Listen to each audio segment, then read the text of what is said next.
the true impact that mold has on the development, on the function, on the energy of kids, you shared a statement with me that I want to start off with. And you shared that in my 14 years of experience as an integrative pediatrician, nothing has caused a greater concern for children as mold.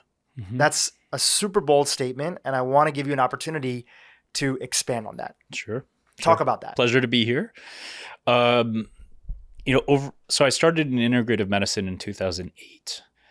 And I ran down a lot of rabbit holes, the rabbit hole of vaccines and heavy metals and the gastrointestinal tract. And I even got obsessed enough with the gastrointestinal tract to the point where I published a paper on it. And, I've gone down a lot of different rabbit holes. And over the years, I found these rabbit holes to come to kind of an end at a certain point. And about 4.5 years ago, I started becoming aware of mold. And that was primarily actually because of one of the moms. I had this sweet little guy who's now 12. And at the time, intense pans and pandas, inflammation, aggression, got kicked out of 2 schools, highly, highly intelligent kid, could not function for the life of him.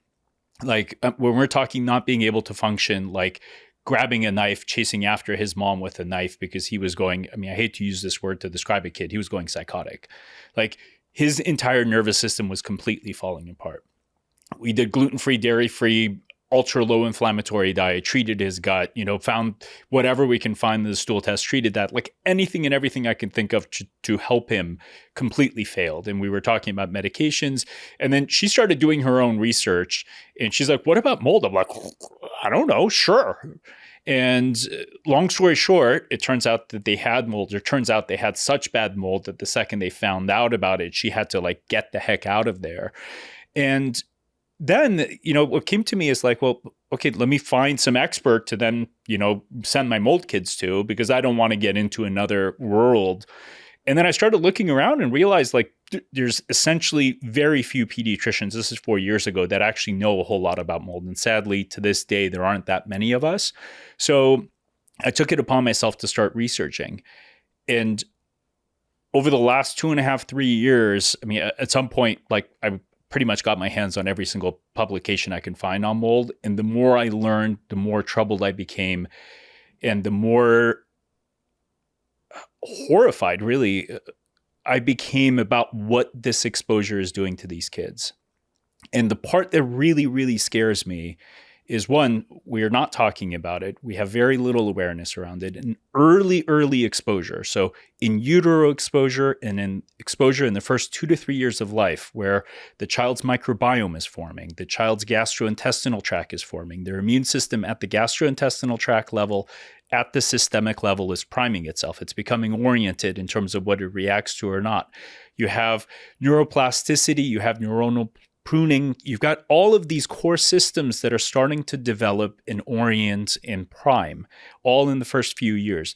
And when mold exposure is present, and this is all based on published studies, any and all of these systems can actually be disrupted. And when that happens, there are a cascade of events that then lead to unusual manifestations of disease. I'll give you an example. I've taken care of several kids with inflammatory bowel disease early on. So, adults get inflammatory bowel disease. They get colitis, Crohn's, right? And we say, okay, well, you got it. Here's blah, blah, blah. It's really weird for 2 or 3-year-olds, 4-year-olds to get inflammatory bowel disease. In the 3 kids that I've taken care of, it's not an N of 100 or 1,000. And those 3 kids, every single one of those kids had mold exposure. And that's just an anecdotal example. But my concern is that X percentage of autism, and there are published studies of experts that are just looking at that, saying that some percentage of autism, we don't know what the heck it is, could be that early exposure. Learning disabilities, there are published studies that show that early exposure to mold for more than several years can cause a 10-point IQ decrease. And this is a published study. There are so many things like this that once you start getting into the literature and you see that there's so much data and science out there, it just has not somehow trickled into our conversation of medicine, and sadly not into the conversation of holistic or integrative medicine either. You mentioned early on in your career and getting started in integrative medicine. Can you tell us a little bit about where you were and maybe some of the first kids that you were seeing that later on, even if you didn't figure out then, that maybe that might have been a situation that was related to mold? Like, what were those kids suffering from? You're talking like early on, or just recently? When you started your when you started officially calling yourself an integrative pediatrician. Got it. I wish I could remember everything back then. So, when I started, I had just finished my chief residency at Loma Linda University, and my program director is like, "Hey, what do you think about this holistic medicine stuff?" I'm like, "It sounds cool." So I went to a conference, loved it, started getting into it, and that university was generous or crazy enough to say, "Hey, fledgling, go ahead and start this holistic medicine center for us." So I became the holistic expert at Loma Linda, and it was probably one of the most wonderful experiences in my professional career. Like, I love that institution to this day. And I started, as a new pediatric doctor, seeing just about every case you can imagine. 40-year-olds with lupus, 35-year-olds with horrendous inflammatory bowel disease that were failing medications, and then children with autism, ADHD, just about anything and everything that walked through the door. And I was taking insurance, and at that time, I think we were even taking Medi-Cal. So like any and all patients in the institution that wanted holistic medicine came to my door. How many of those had mold? I honestly have no idea, because it was so far out of my scope of consciousness at that time that I wouldn't even be able to tell you. I can tell you, in looking back over the last 4 to 5 years of my more recent patients, so many of them that I've looked back on, I have all of a sudden said, "Oh my God, that person probably had mold too. And gosh, this one had mold too." You mentioned this mother that came to you 4 years ago and was advocating for you to investigate that maybe her child was dealing with issues of mold and mycotoxins, right? What are the common diseases, diagnoses, symptoms of kids that are struggling with mold? You mentioned a few there, pandas, other stuff. Just talk through and kind of run through the gamut of some of the common ones that are there that you've seen in your clinical practice. Sure. So the first thing is the immune system starts acting in a really weird fashion. And it's almost like the immune system starts going upside down. So on one hand, you've got this weird immune suppression where these kids, I can only speak about the kids, they get sick often. And when they do get sick, they stay sick for a period of time. And that's the secondary part. So you've got an immune system that's partially suppressed, and it's actually specifically with the neutrophils. If you look at some of the kids, they have very low neutrophils, which have to do with fighting viruses. But then they also have a weird inflammatory response. So they can't really effectively treat the infections that are there, but then the inflammatory response, the congestion, the allergy reactions, histamine reactions are all off the charts. And a lot of these kids, in addition to just being stuffed up and congested and mouth breathing and so forth all the time or for long periods of time, they also have large reactions to foods. So a lot of the kids that have 15 different food reactions, or they're allergic to a whole bunch of different things, a lot of those have early mold exposure or ongoing mold exposure. So that's one. A lot of the kids that I see who have perpetual gut issues. So there are kids that have a little bit of, diarrhea, abdominal pain, eczema, and you get rid of gluten, you get rid of dairy, you give them a probiotic, you give them a few things, and voila, they're perfect. And then there are other kids that you do everything under the sun. You basically put them on this uber restrictive, elimination diet, super, super anti-inflammatory diet. They're on 15,000 supplements, and it's barely working. A lot of those kids have mold.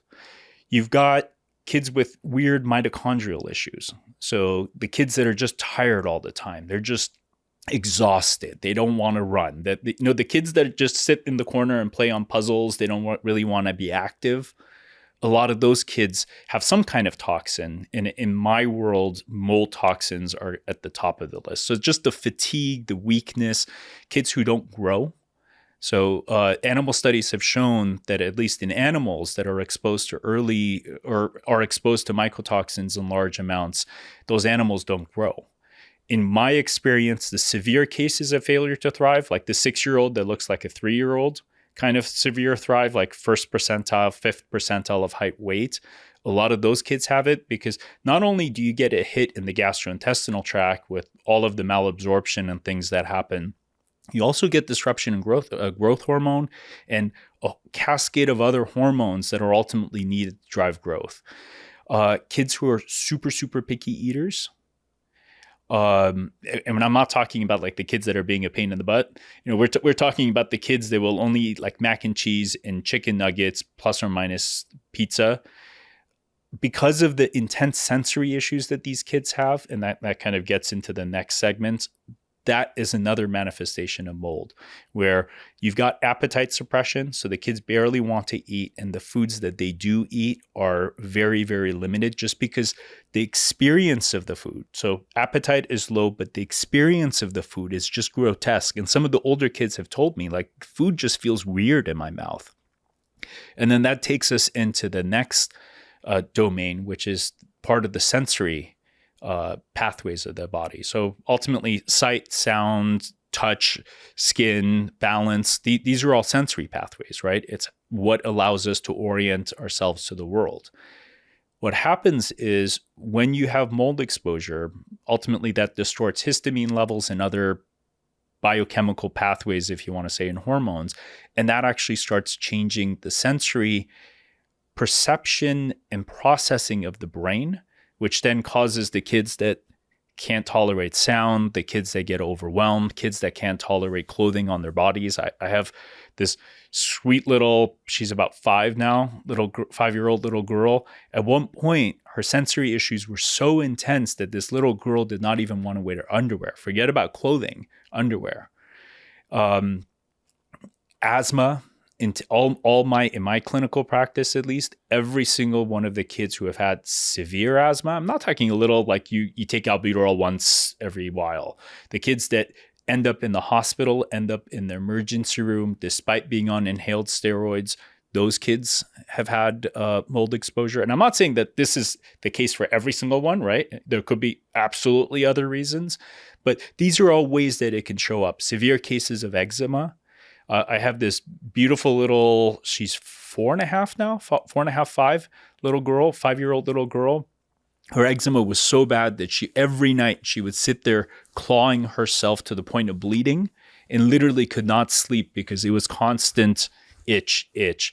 And a lot of the severe cases of eczema that I've seen also could be mold. So these are just some of the things that are kind of coming up at the top of my mind.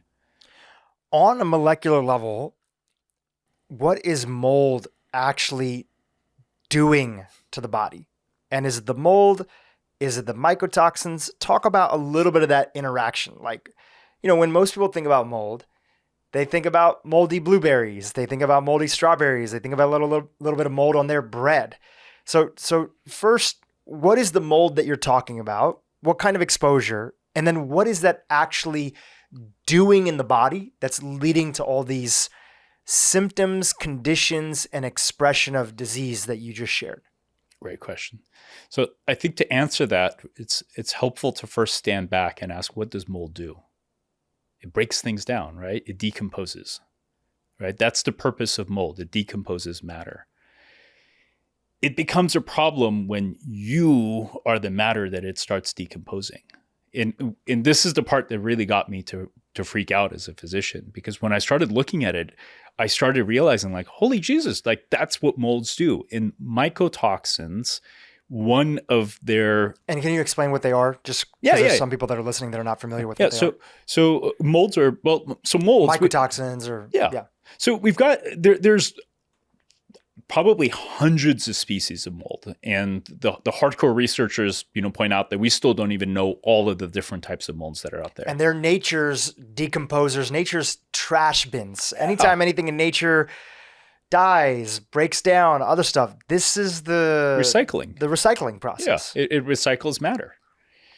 And there are molds that really don't cause harm to us.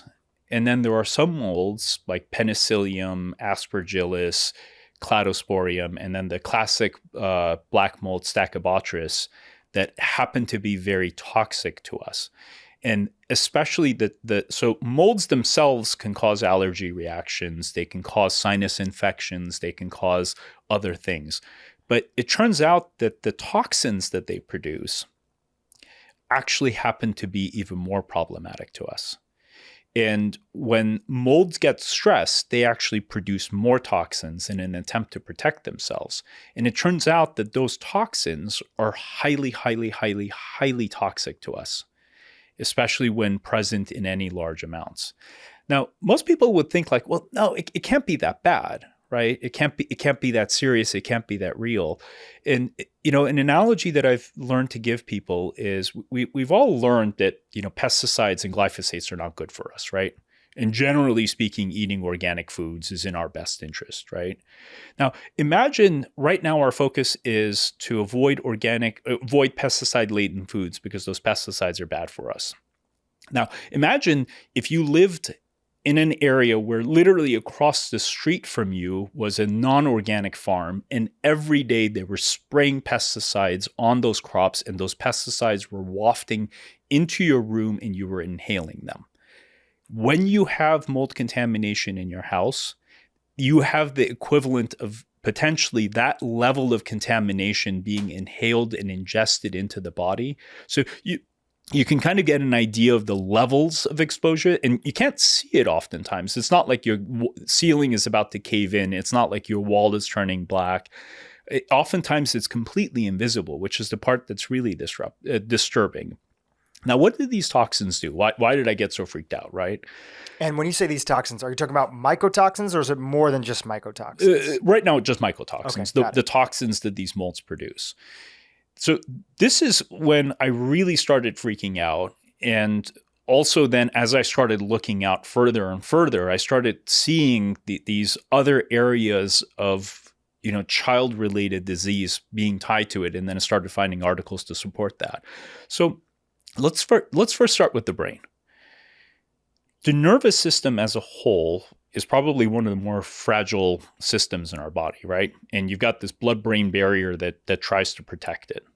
Well, first, it turns out that mycotoxins can not only disrupt the gut barrier, which can affect the brain, it can actually directly disrupt the blood-brain barrier. So you've got this compromised, open, kind of porous now protection of the brain. Once the mycotoxins get into the nervous system, they can actually cause activation of the neuronal immune system, the microglia and other immune pathways within the nervous system.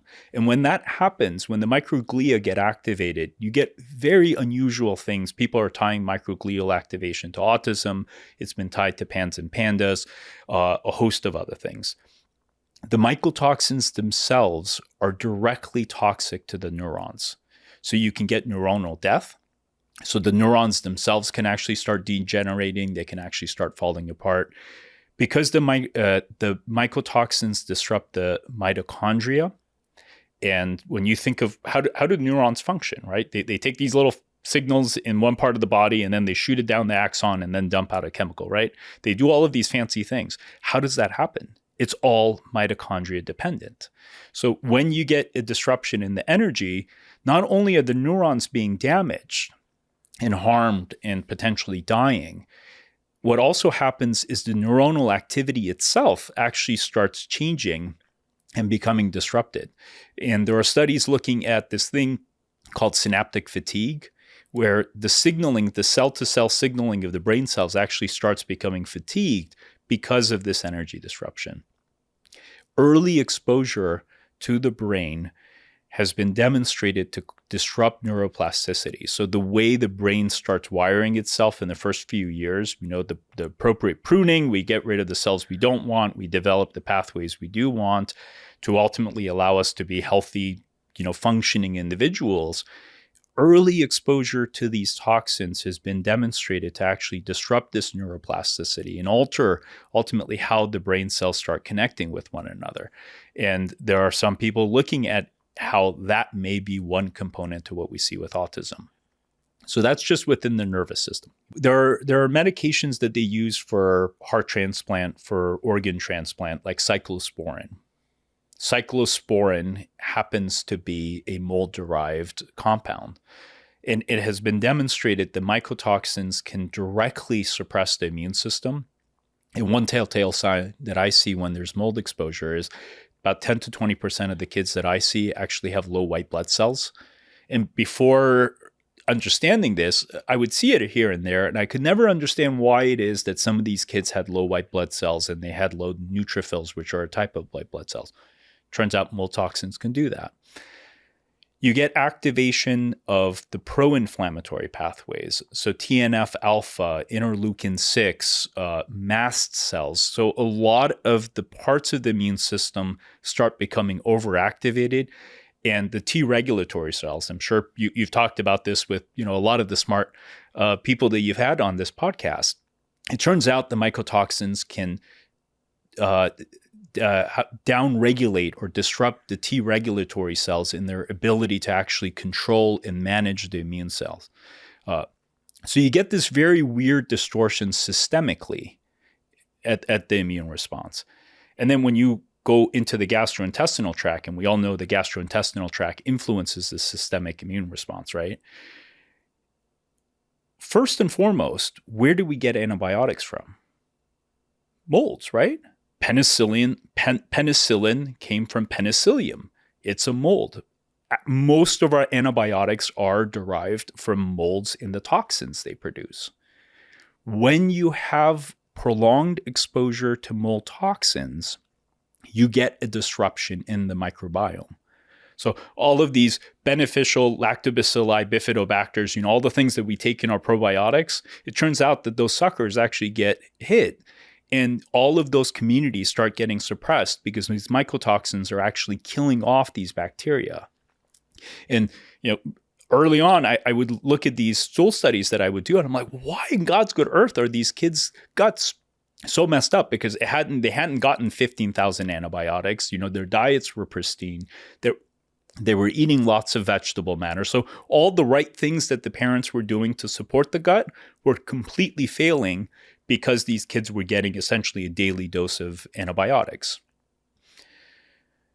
In addition to the microbiome being disrupted, and studies have demonstrated this, you also get disruption of the mycobiome, which is actually the fungal makeup of the microbiome. And the fungal component also gets distorted. So all of a sudden, Candida starts going wild because it turns out that Candida and the immune cells and the molds all communicate. There's this funny little term called quorum sensing, where it's almost like they're having a little party and they're all chit-chatting and, they're having a drink with one another. And they're like, and in the process of that, what happens is these microorganisms within the gut actually start sensing that things are changing. And it's actually quite genius when you look at it. Like these microbes that we think are dumb are actually really intelligent. They actually start changing their behavior. And for instance, Candida becomes invasive. A lot of other microorganisms start becoming invasive, and like Salmonella, Shigella, E. coli actually start translocating, which means they go from the protected inner kind of parts of the bowel and they actually start trying to poke through the layer and actually start getting into our bloodstream to ultimately kill us, because they're sensing that the entire thing has been disrupted. So bacterial translocation takes place. These microbiome colonies start changing, and the gastrointestinal tract as a whole starts getting compromised.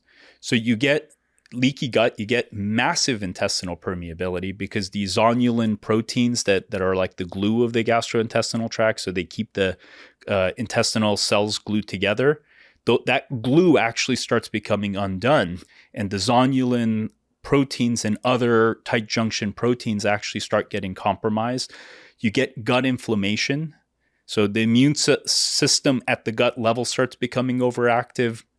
The mucin layer, which is kind of the mucus layer that's there to protect the gut, actually starts becoming compromised.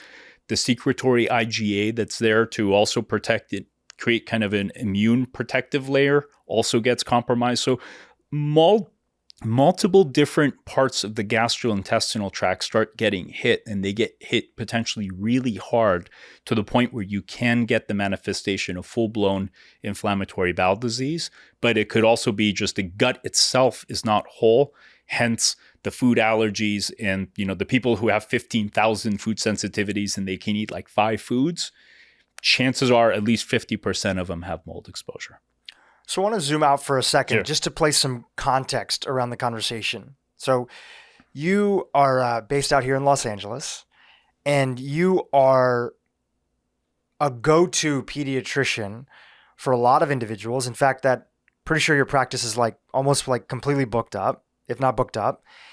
And you often tend to families and their kids who have very complicated situations that they've already seen multiple doctors usually before they've come to you. And many of these families, are often people that have means. So they've been doing their own investigation. They've tried stuff. And they generally, when we talk about the larger landscape of the population in America, they're generally on the healthier side of families, right? They're already doing a lot of things right. They're probably eating a lot of whole foods and organic and other things like that, and probably taking some supplements and other things like that. And yet still their kids were having these unexplained group of different things across the board. In some cases, ADHD, not saying that every instance of that is connected to mold, could be inflammatory bowel disease, as you mentioned. It could be mitochondrial dysfunction, a whole host of things, pandas. And what you saw through pulling on that thread over the years, more and more, is that often mold is either deeply connected or one of the root issues that cause that situation, that dysfunction in the first place. And then by helping the family understand that and we'll tease this part out, but just connecting it for the audience, and that the primary source of that mold exposure was the buildings, meaning the homes that people were living in. We already know right now through the World Health Organization that in North America alone, and this is probably grossly understated, 1/4 of all buildings, including commercial properties, have a serious mold issue, and that includes homes as well.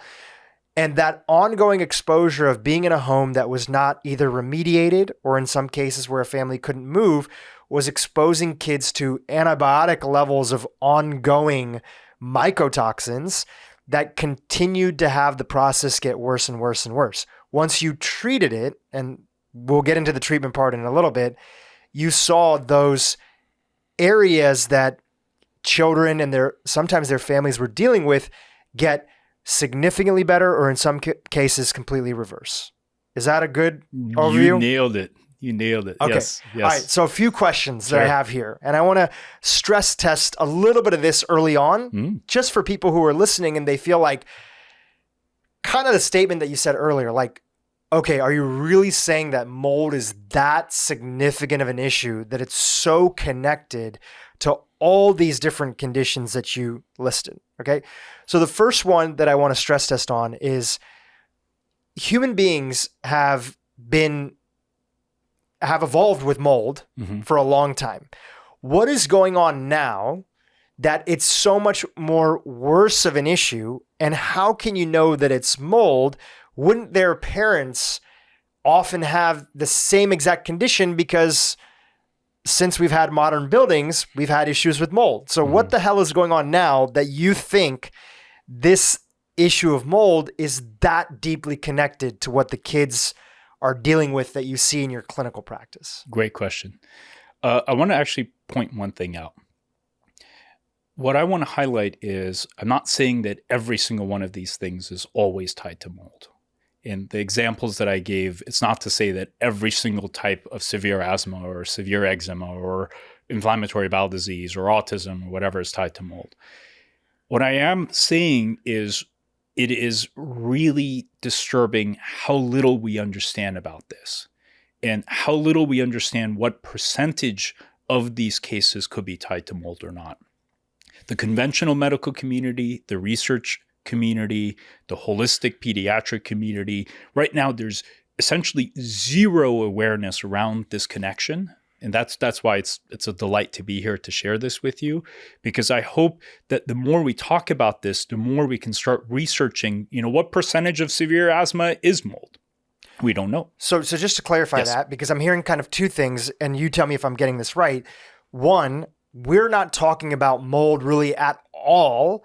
And especially when it comes to pediatrics, like on a national level, it's not in the zeitgeist, and you're advocating it for it to be in the zeitgeist. But one of the reasons that you're advocating it for it is not that every instance of ADHD or PANDAS or IBD or, gastrointestinal, issues or mitochondria, not that every one is directly primarily caused or connected to mold, but in your clinical experience, which there are some studies that are out there, but largely most of what gives you this resolve to be an advocate for this topic and the families that you're talking about is really your clinical experience, right? And working with families. So it's not that every instance is connected to, mold, but what you're saying is that way more than what most people would expect. And in your practice here in Los Angeles, a high percentage of the cases are connected or deeply related to mold. Yes. Is that accurate? Yes. Okay. And the more I look for it and the more I learn how to look for it, the more I find it. And part of that is to highlight how beyond the lack of awareness and the zeitgeist not being aware of this and so forth, is also the technology that we have to assess mold exposure and mold-related disease, frankly, sucks. The tests that we have are faulty. They give false negatives all the time. And I've had multiple cases where they and their doctor thought enough to check for mold. They did a test that was supposed to pick it up. It looked completely normal, so they moved on to X, Y, or Z other things, but it turns out that the test was faulty. So the technology, the testing modalities we have are far from perfect. And you almost have to be a little paranoid to be looking for it. But once you have that degree of awareness, all of a sudden you see it popping up in so many different examples, in so many different cases. And that's really kind of the point here. And to connect the dots a little bit more, the reason that you have such strong resolve that I'm hearing from you and, getting a chance to know you over these years is that once you understood that mold was a significant part of it, there was, to simplify it, a sort of a two-pronged approach. Reducing or completely removing exposure. Sometimes that meant an extreme situation. This gets into the whole complications of treating this, and sometimes families having to, move or expensive mediation. And sometimes it's not that bad and it's not as expensive. So removing the child, and sometimes their family, obviously if the child's going to move from it, the family's going to move too, but sometimes the parents have issues as well. We'll talk about that. But removing the child from that exposure and then treating the underlying systems in the body. And when you've done that, and this is what's giving you the resolve, is partly I'm asking and I'm stating, is that you've seen kids improve. So based on your clinical standard sort of classical scientific method, even though we don't have the research, even though the testing is faulty, even though most, academies of pediatric care and all the institutions that are out there, mold is not on their radar. What you're doing is you're practicing the scientific method and saying, here's what I think is going on. Let me treat for this. Let me handle it. Okay, I'm not 100% sure how much mold is exactly tied to their issue, but there's no denying that the child has gotten better once I treated for all the things that are related to mold. Is that accurate? Yes. And I will say one thing. It's not that we don't have the data. We have a lot of data. Like when you go into the animal study, it turns out the agricultural community, because it turns out the mold and mold toxins harm animals. The agricultural community has published, several hundred, if not thousands of paper on what mold and mold toxins do to mammals. Now, they happen to be pigs and chickens and cows and, other animals. But when you see what those animal studies, first of all, show, it's terrifying. Two, the basic sciences. So when you get into the worlds of immunology, the mitochondria, metabolomics, worlds of neuroscience, and you look at what the basic sciences have shown, it's also with no doubt at all, mycotoxins are horrendously harmful. So we have the basic sciences, we have the agricultural data. What's missing is the human science, because we have not yet, for some reason, translated that into, gosh, this really harms humans. It's not to say there isn't any data. The data is still rather sparse, and we need to do a lot more research. I wonder if at all that's partially because we know even major hospitals know that mold can make patients know in the intensive care unit. The problem is that it doesn't end up getting treated. Nobody looks into it. People have no idea how to remediate it. But there was a very prominent article that came out about like 2 years ago where it was a hospital in Seattle. I'll link to it inside of the show notes. Found that the untimely death of a few patients that were in their ICU unit that like nobody could explain was directly connected to a major mold infestation that was in that part of the hospital. Now, I don't know what the follow-up was. I don't know if they ever fixed it. You know, there was a whole sort of, it was in, you know, it kind of was in the papers. It was on CNN and all these different writings and things like that. So there is some awareness, but I wonder if one of the reasons that this hasn't been studied is, number one, there's just not enough awareness, right? There's maybe not enough clinicians speaking up from what they're seeing, which is part of the reason why we wanted you to come on the podcast. But number two, we know for a fact that mycotoxin exposure to human health is negative. Like there's nobody that would advocate that mycotoxin exposure is neutral. Yeah. Like it's known to be, negative for human health. So could you knowingly expose people to it even when we know that it's negative for health? Like it probably would bring up a lot of different things in a review board that's trying to put together a clinical trial that we know this is harmful, but in a way we don't know how harmful it is because we're not treating for it in clinical care. Yeah. Yeah. We're not treating, we're not looking for it, we're not testing. So it has not yet entered the consciousness of the larger medical communities. And this includes the holistic medical communities. Like I look at a lot of the functional medicine providers, the integrative pediatricians that I know, and the vast majority of them are not yet at a place where they're thinking about it or testing for it or looking for it.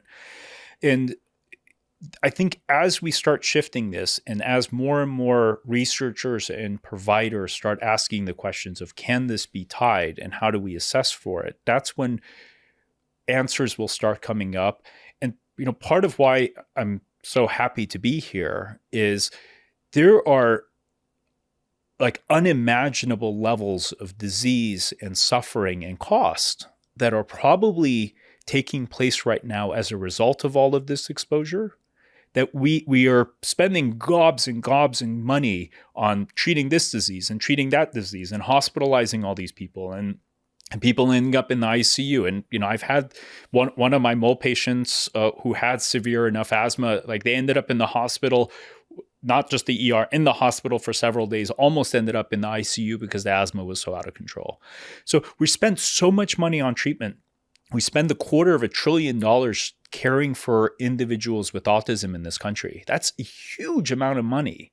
And we have not even yet started asking, well, could mold exposure early on be one contributor, not the contributor, one major contributor out of, let's say, 10 that's causing that? And even if it's 10% of autism and we can get to a place where we start preventing it, my God, how much suffering, how much disability, and ultimately how much cost can we save by having this awareness? And that's really part of my purpose, to not only bring this information out there and have people start asking questions and gain that awareness. It's, hopefully we get to a place where we can start actually preventing it and preventing the exposure and mitigating, because yes, remediation sucks and it's expensive, but when you look at all of the complications and costs that comes from continuous exposure that's not being addressed, ultimately as a society, ultimately the amount of insurance that the insurance companies pay out, which means we pay out into the insurance, government pays out, we're spending way more money on caring for all of these people that are exposed than it would take to actually address it. So I want to go back to that question that I asked, which is part of a couple questions that I have where I want to, in a healthy way, push back on some of the things that are there for the sake of getting more understanding for myself as well as for the audience. Sure. So only see it in that spirit.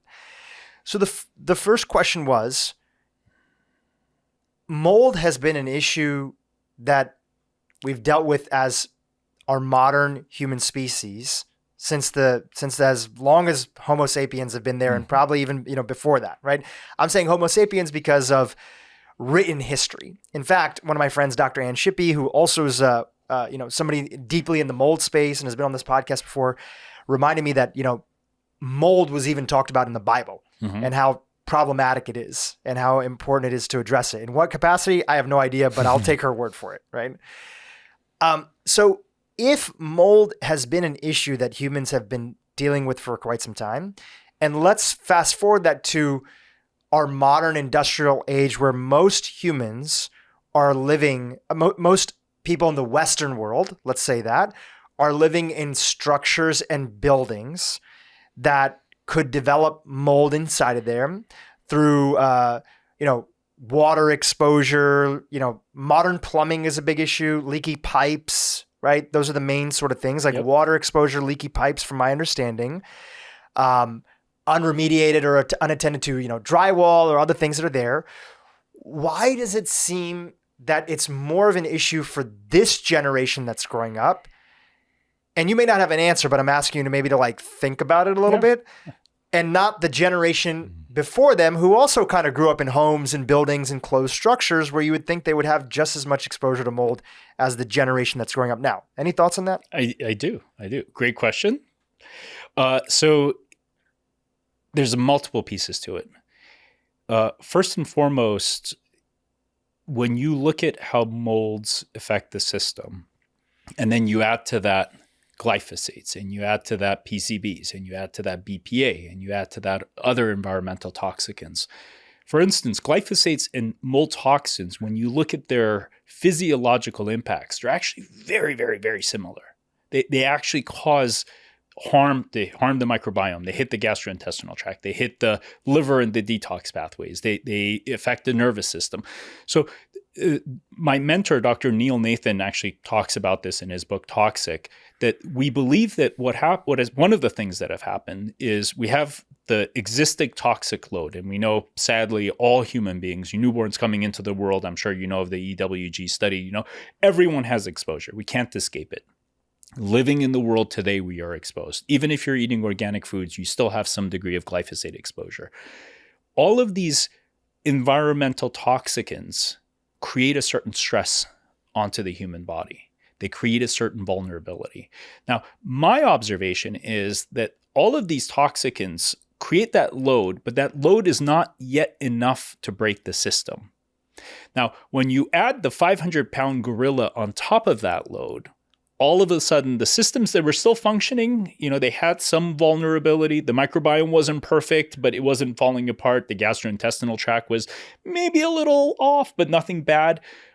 The mycotoxins, when the exposure is high enough, long enough, especially early enough, that's like the 500-pound gorilla that comes and sits on that load and then suddenly breaks it. So you've got the total toxic load with the mycotoxins pushing that toxic load way beyond what our physiological buffering capacity or tolerance capacity is. Then you get into building science.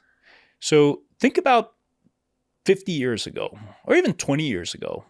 We didn't have this kind of energy efficiency, right? Buildings were way more leaky. They leaked. Yeah. And not water. We're talking about air. Air would come in. They were heating and HVAC systems and cooling. They weren't as tight. Not at all. As they are today. In fact, getting LEED certified often means that you have a building that's totally unbreathable.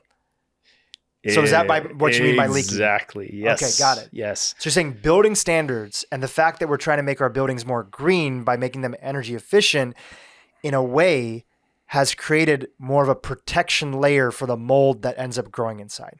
Well, it's a protection layer. And there was this really amazing publication that actually talked about how through this energy efficiency, we have created buildings that have the potential to become more toxic. Not that they are inherently more toxic, but now because you've got this completely closed system that does not breathe at all, if there's some kind of contamination, whether it's you put down carpet and or whatever, something is off-gassing or paint, or in the case of mold, all of those toxins recirculate continuously in the home. So let's say you've got a tiny little leak, you don't even see it.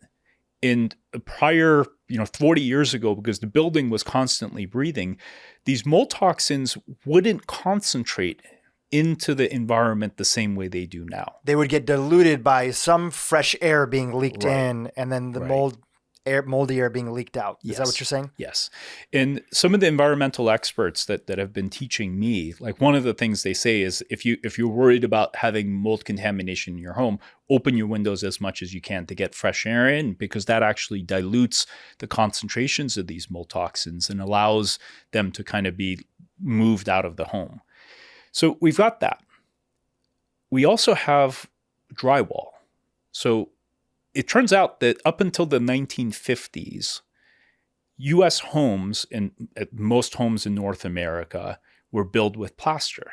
Plaster is basically concrete, which actually happens to be resilient to mold. So if plaster gets wet, it doesn't get moldy as quickly. Not to say there weren't mold issues in the old homes. There were still mold issues for sure. It turns out that drywall, because drywall is basically paper, and calcium carbonate, I think, is sandwiched together. Paper that's in drywall comes from tree bark. It turns out that tree bark actually has mold spores in the bark. And it turns out that drywall has some amount of mold spores actually just built into it. So when you add water to drywall, you can quickly get mold contamination, because as soon as that drywall gets wet, presuming you don't have the fancy moisture mold resistant, green drywalls or whatever they are, but most common drywall, once that sucker gets wet, it can develop mold contamination quite easily within a few days. And this is the environmental experts that I've talked to teaching me that. And there's studies that look at that. So our building methodology has also changed over the last several decades. And combination of these things, the closed systems, the drywall, sadly nowadays construction, techniques are not as good as they used to be, because a lot of builders are just trying to throw up homes as fast as they can, right? So sometimes they'll cut corners here and there just to cut down cost. All of this combined with the total toxic load is part of the issue. The other part of the issue is the food supply. So corn, grains, a lot of these different foods are now stored in silos. They've been stored in silos forever, right? As we've had climate change and humidity levels, heat levels have changed, all of these grains that are sitting in these silos, sometimes for months, actually can become moldy. And those grains are then fed to the animals, and we consume the milk, we consume the meat of these animals, which means we get exposed to this. Now, people say, well, the FDA regulates that, and we can't have mold contamination in the food, and it can't cause a problem. That's until you actually look at the FDA regulations and the guidelines. And it turns out that certain mold toxins, like ochratoxin, I think gliotoxin, and one of the other mold toxins, are actually not regulated at all.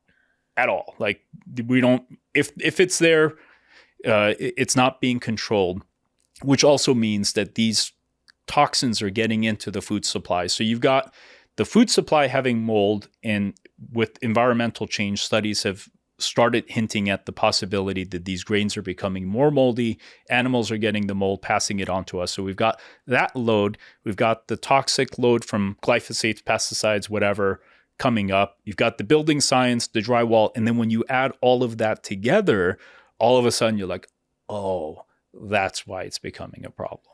So you believe, to summarize it here, that we are living in a toxic soup that's increasingly gotten more concentrated, which is one of the reasons that we're seeing in the case of pediatrics and the type of kids that you get a chance to work with these allergies, issues that maybe adults would be having, but they're having these gastrointestinal issues, severe mitochondrial dysfunction.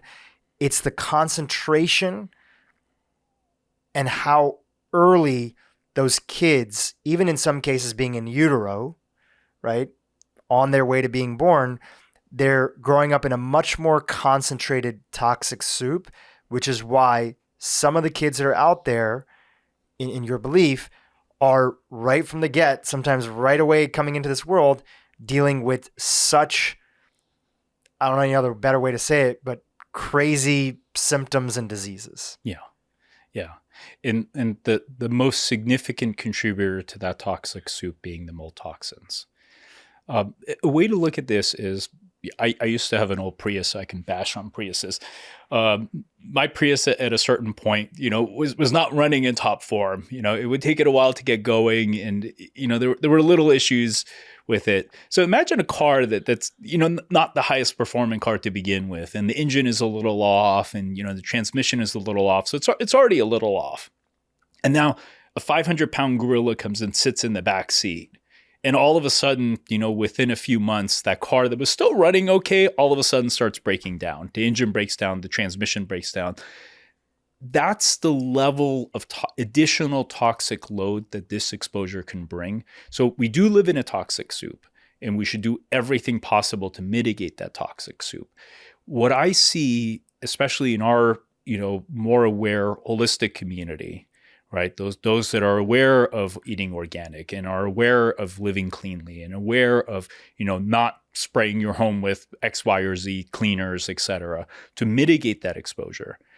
That is all great, but we're focusing so much on this and we're missing the 500-pound gorilla.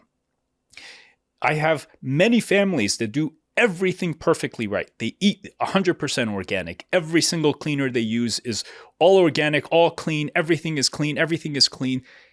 Even then, if the mold exposure is there, that's enough to cause the system to develop problems. And that's how significant this is. So for all of the viewers out there that are doing all of these things right, and they're wondering why in God's good earth is my health, my kids' health being off, this could be one reason, not the only reason. This could be one reason. And you primarily, you're a pediatrician, so you see kids, but one of the things that you wanted to make sure that even I understood is that like a lot of families whose kids are dealing with this, it's quite often that you see that the parents themselves sometimes have unexplained symptoms. So we're primarily talking about this from the angle of kids, because this generation that's growing up right now, and pretty much since the modern building items that you've added, more energy efficient buildings, drywall, etc., other stuff, we're seeing more of these complicated situations that you're treating, but there are also parents that deal with this. Mm-hmm. Do you want to say anything about that? Yeah, absolutely. So one of the things that really has me become paranoid is probably the right word about mold, if nothing else, very concerned, is let's say a child has X, Y, or Z thing, all right? And we kind of touched on that. One of the things that I asked the parents is, do either of you have, and it could be brain fog or memory issues, and it's not, dementia, horrendous like memory loss, but if parents think back to, let's say, 5 years ago, and their memory is not as sharp as they used to be, they're more forgetful, they're having a hard time remembering things, that's one telltale sign. And this reflects, part of the genetics, because they're human beings, they're more resilient to mold toxicity. So it doesn't affect them as badly. And then especially with adults, because our systems are more mature and resilient, we can handle more than little kids. But a lot of parents are like, yeah, my memory is just not as good as it used to be. I've just become more forgetful. And every single parent says the same thing. I just chalked it up to being a busy parent, just chasing after the kids or just having too much stress. Every time there's a reason why they've justified their memory issues. The other thing is fatigue. So because of the significant mitochondrial disruption that mycotoxins do, they can actually cause essentially damage to the entire chain of events that these little organelles create energy, right? They make ATP for us. They give us life. They give us energy, so forth. It turns out that entire conveyor belt of processes that take place from food broken down to the key, pieces that ultimately go into this generator, which spits out electricity, which gives us life. That entire conveyor belt, literally every single part of that process, the electron transport chain, can be hit. So a lot of adults will also say like, yeah, I'm just tired all the time. And I have to drink 5 cups of coffee and I sleep 8 hours, but I still wake up tired. And again, it's like, well, I just chalked it up to just being a really busy parent. So the fatigability, the memory issues are two very common things. Then there are some of the sinus issues. So allergies, some parents just have these weird allergies that are there almost all the time. waking up congested in the mornings, waking up having to clear your throat, coughing a whole bunch. And then what's one of the things that's interesting, a lot of the parents say, yeah, when I go on vacation, my allergies go away. And then as soon as I come back home, my allergies come back. Mold exposure. Fibromyalgia, weird aches and pains. So joint pains, muscle pains, neck pains. And it's not because of anything. It's just, it's there and you can't explain it. That is another telltale sign. And then there are the food sensitivities. So, the families where one or multiple people, are reacting to 15 foods. And it's not just a little gluten or dairy. It's like they're reacting to a whole bunch of things. That could be another sign. So I want to stress test, what you just shared from the audience's perspective. Go for it. Right? When a lot of people who are world-class in their field come on this podcast and talk about, their unique sort of area that they're known for treating. In this case, you're working with kids and mold, right? And you have really developed a deep expertise there clinically and have a good understanding of like the literature and what's there. And then somebody else next week comes on and talks about something else. Let's say like mouth breathing. Mm-hmm. A lot of times the audience hears that this one area, heavy metals, in this case, mold, in another case, sugar, in another case, this is the reason that they're having, parent or child, these unexplained issues. So you go online and you can kind of find that sort of narrative with a lot of things. People will say that about vaccines. People will say that about this, that. And I think from an audience's perspective, they're listening and they're like, okay, I'm paying attention. Yeah. How do I contextualize this with all the other things that people are talking about that are supposedly the root reason that I or my child is suffering from this inexplicable thing? So it's not to say that what you're saying is not true, because there's a lot of truth inside of that, but it's more in the sense of how do we balance out that you're saying that mold is deeply connected to a lot of these things, allergies, sinuses, other stuff, in comparison to all the other insults that the body is going to be going through and the experts who are advocating for that particular area. I love it. Good point. I think a lot of times we take things out of context. And, I part of why I started off with I've run down a lot of rabbit holes is because I have. At one point I was obsessed with, 100% gluten-free, dairy-free, get rid of sugar. And I'm not saying that those things are good. So people should avoid sugar and they should reduce gluten and dairy because they do cause problems. At one point, I was obsessed with MTHFR and methylation to the point where I was injecting myself with B12 injections, taking, I think at one point, like 10,000 micrograms or 10 milligrams of folate because I thought that would fix me. And I would do that to my patients too. And people would go along with me. None of those things ever added up in that kind of a way. For the patients that you were seeing? For the patients, clinically. Every now and then it would work. But it wasn't a slam dunk, and it certainly wouldn't explain all of the weirdness that I was seeing. And I'll give you examples. I still focus a lot on the gut. Don't get me wrong. I still do the probiotics, the immunoglobulins, all this fancy stuff to fix the gut. In all my kiddos with eczema, allergies, gastrointestinal issues, growth problems, I would do all of these things for them, let's say 10 years ago. 20 or 30% of the time, it would work well.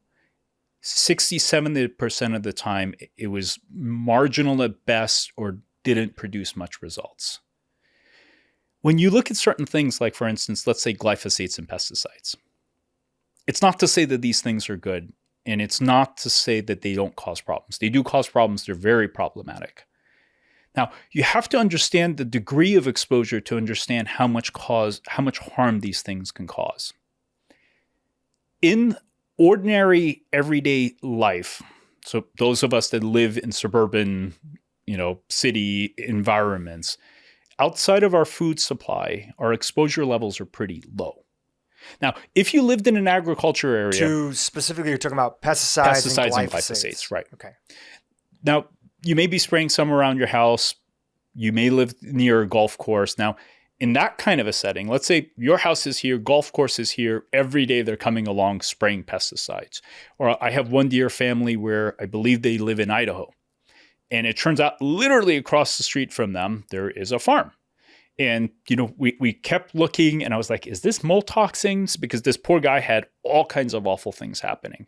Gastrointestinal issues, immune reactivity, gut falling apart, mitochondrial markers all over the place. And we kept searching and their house was actually pretty clean until the mom's like, could it be the farm? I'm like, so we checked his glyphosate levels and they were like off the charts, like higher than what I had ever seen in any of my other patients. There are families that drink well water and their well water is contaminated with all kinds of things, including potentially heavy metals. So it's not to say that these things aren't problems. It's to say that in context, most ordinary people don't have enough exposure to these things to the point where they become the primary causative factor. Unless potentially they're eating a diet of primarily ultra-processed foods where you have significant concentration. But again, what you're talking about mostly is like healthy-ish families that are already off ultra-processed foods. Yes.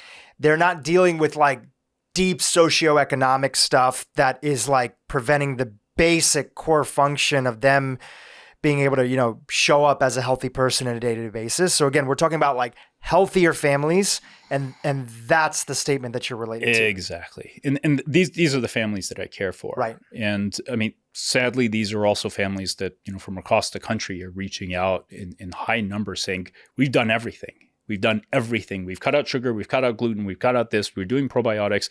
We're eating organic. We've done this. Nothing is working. What the heck is going on? So it's in that context is really the statement. Yes. Yeah. So going back to it, and this is where I feel like we can contextualize and personalize this topic, is that, your original statement, in my 14 years of experience as an integrative pediatrician, nothing has caused a greater concern as mold. Again, if we zoom out, we see again for the population as a whole, for most kids, the biggest issues are going to be obesity. Not that mold can't play a role in that. Type, 2 diabetes, AKA what was used to be called, juvenile diabetes, etc. So those things are still there. But again, we're talking about healthier families whose kids have tried, and the families have tried, and the parents have tried a lot of different things. It's still not working for them. And this is where you're like, you're a clinician that's kind of like waving their hands, and a doctor is waving their hands and saying, guys, listen, I don't know how bad this issue of mold is, but I can tell you it's a lot worse than what we thought it was. We need to pay attention to this a lot more than what we're doing currently in our treatment protocols. 100%. I think this problem is bigger than what most people can imagine. I think it's probably bigger than what I can even imagine. And I think as we start as a community to really dial into this, we will be surprised at the very least in terms of what we find. It was probably a year ago that I reached out to my mentor, Dr. Nathan, because I was at a point where I was going not crazy, but I was terrified.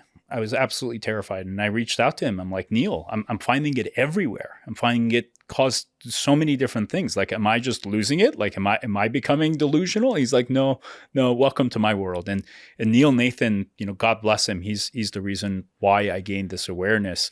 He's been at this for 10 to 15 years. Specifically the topic of mold in kids? Specifically the topic. Well, he's an adult practitioner, but he also treats, some children who have been affected.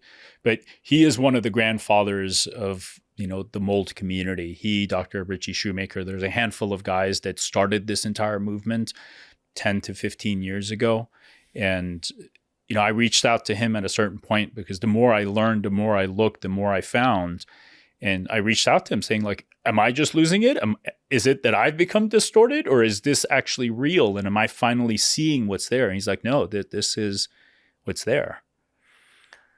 So I want to talk about homes, testing for mold, and we're going to continue to go down this thread and everything like that. First, I'd love for you to maybe think about, I'm kind of putting you on the spot, but a case study of a patient, a young kid that you worked with whose families had tried a lot of different things. Ultimately, you came to the understanding that mold was a central part of what was going on with them. And then after treating it, what did their life look like? Give us a little bit of a before and after case study if one comes to mind. Sure. Of a patient. Several come to mind. Yeah. So that little girl that I brought up every night clawing herself and because of eczema. Severe whole body, head to toe, like scaly, itchy, intense eczema, bleeding. She was on multiple different medications to try to control it. And every night, literally, the mom was like, yeah, she would wake up 3 to 5 times a night just because of her itching. And we would have to literally be there to restrain her because she would itch so badly to the point where she would actually cause herself to bleed.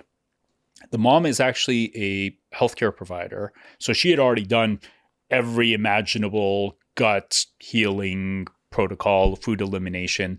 They're working with this amazing immunologist in Long Beach, Dr. Randawa, who's the country's top allergy desensitization expert, and he was trying to guide them. So they were they were literally doing everything humanly possible to try to address this. The only thing they had not done was use a biologic agent. So using the hardcore immune suppressants to shut down her immune system. And the mom, appropriately was like, I don't know if I would have put my 6-year-old on a biologic agent to shut down her immune system. It turns out that in their wonderful home with this beautiful built-in fridge, it turns out that the way that fridge was installed, there was some kind of issue with humidity being trapped in the back of that fridge. And that fridge happened to have the mom showed me a picture, happened to have black mold on the entire back side of the fridge. And every time the fans were running, it was pumping mold toxins into the entire environment. They also had a few other small but significant leaks. Fast forward, they got the heck out of there, remediated, replaced the fridge, got everything fixed. Within 2 to 3 weeks of leaving that environment, that little girl that was clawing herself with multiple different medications to try to control the allergy reactions, the itching stopped for the most part, like by 90%. The mom is like, we were waking up 3 to 5 times a night because of this itching. Now, maybe 2 or 3 times a week, she'll wake up once to scratch herself. Fast forward I think it was another 3 or 4 months. We started the detox, did a few things. Her eczema that was perpetually inflaming her entire body was improved by 50, 60% to the point where she now had normal patches of skin. And she's continuing to heal since then. Wow.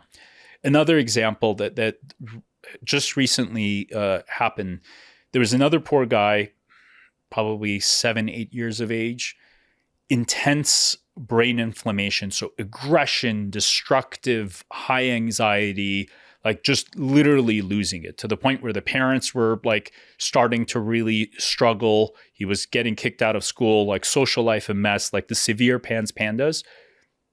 We did some testing. Sure enough, he had, we did a blood test. He had very intense immune reactions against the mold. I told him, you guys probably have mold, get it tested. Inspector came. It turns out that in their older style home that they were renting, the air conditioning somehow was set up to suck air in from the subfloor. So, the house sits on this platform. So it was sucking air in from beneath the home.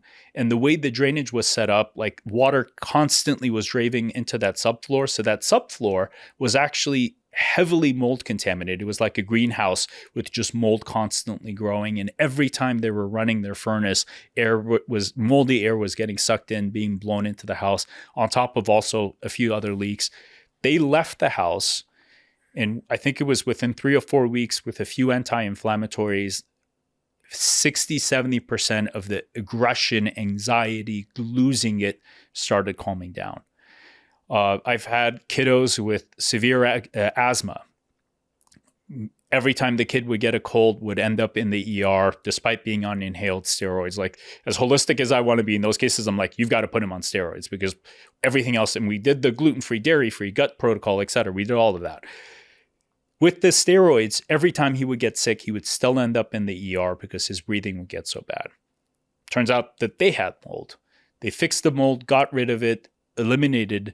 Within 2 or 3 months, all of a sudden, the kid that was ending up in the ER with every cold now suddenly was having a mild asthma reaction, a little albuterol, didn't even need steroids, and asthma was improved. And we've had cases of ADHD. We've had cases of, growth problems I'm still working on. Those are harder not to crack, but a lot of other kids with weird issues have started improving.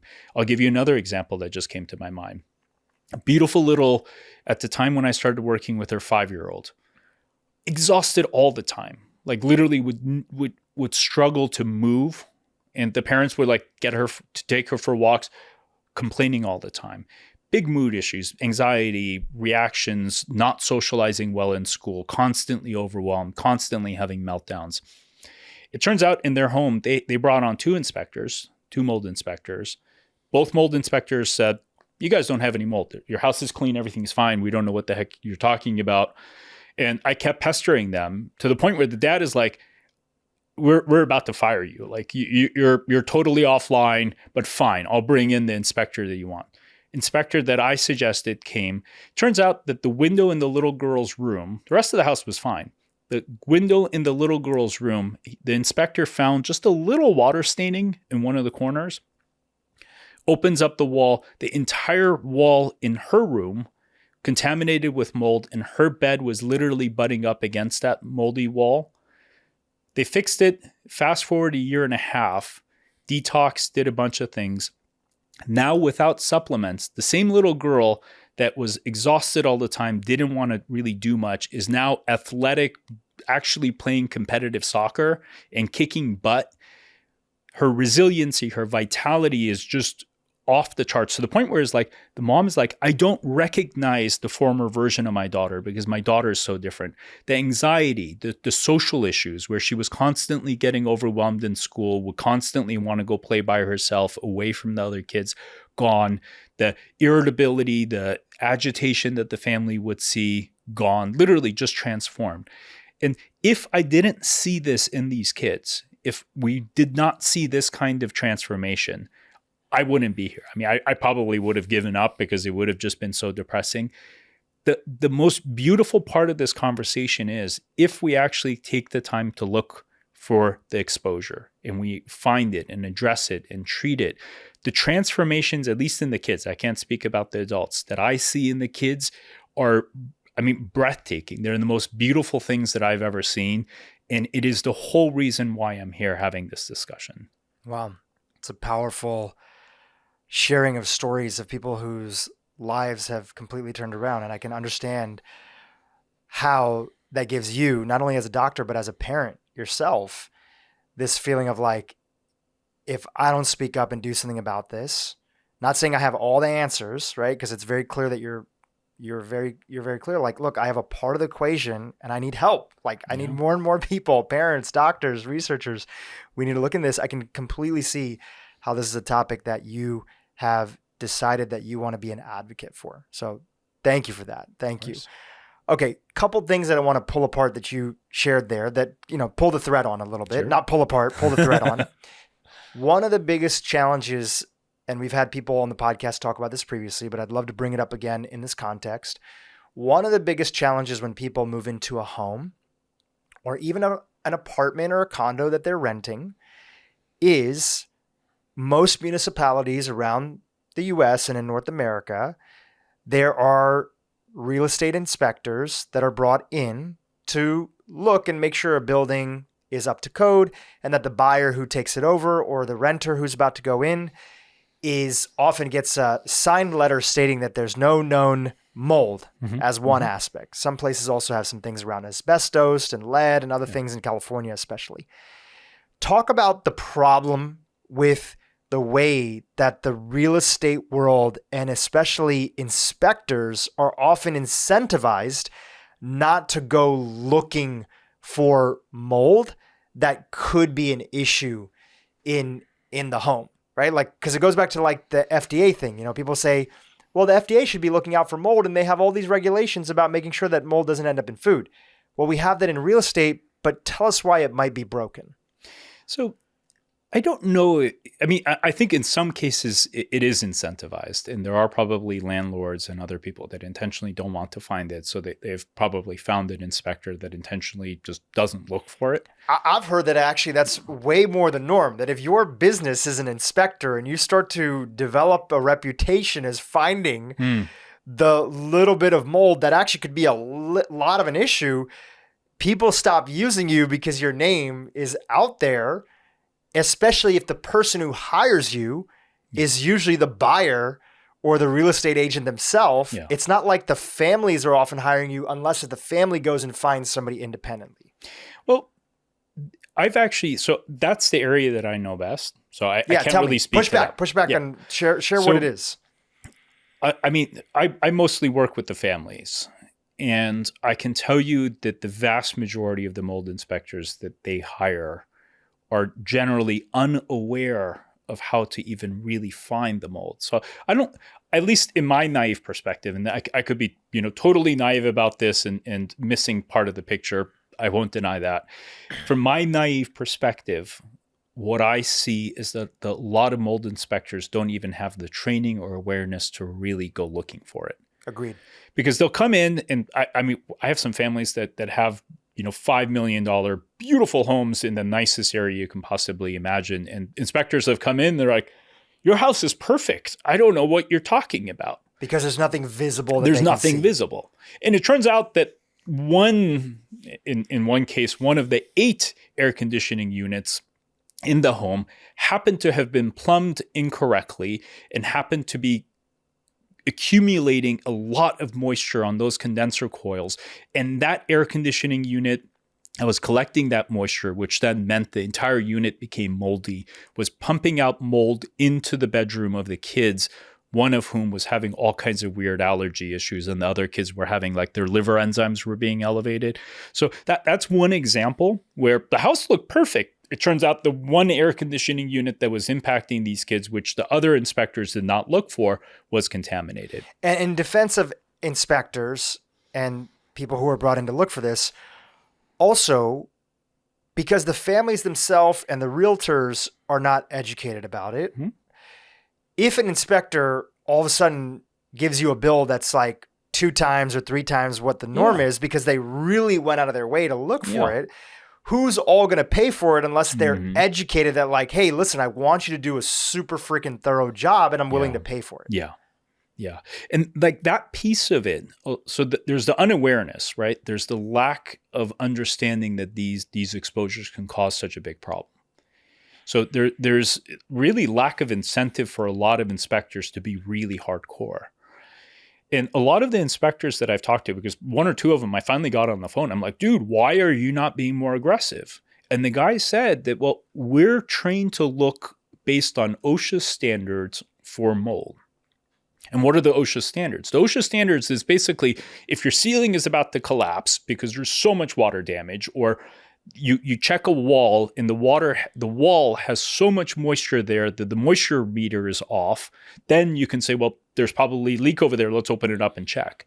So they're looking for really high, scary levels of water contamination and secondarily mold. And that is the standard, the government standard that's been set.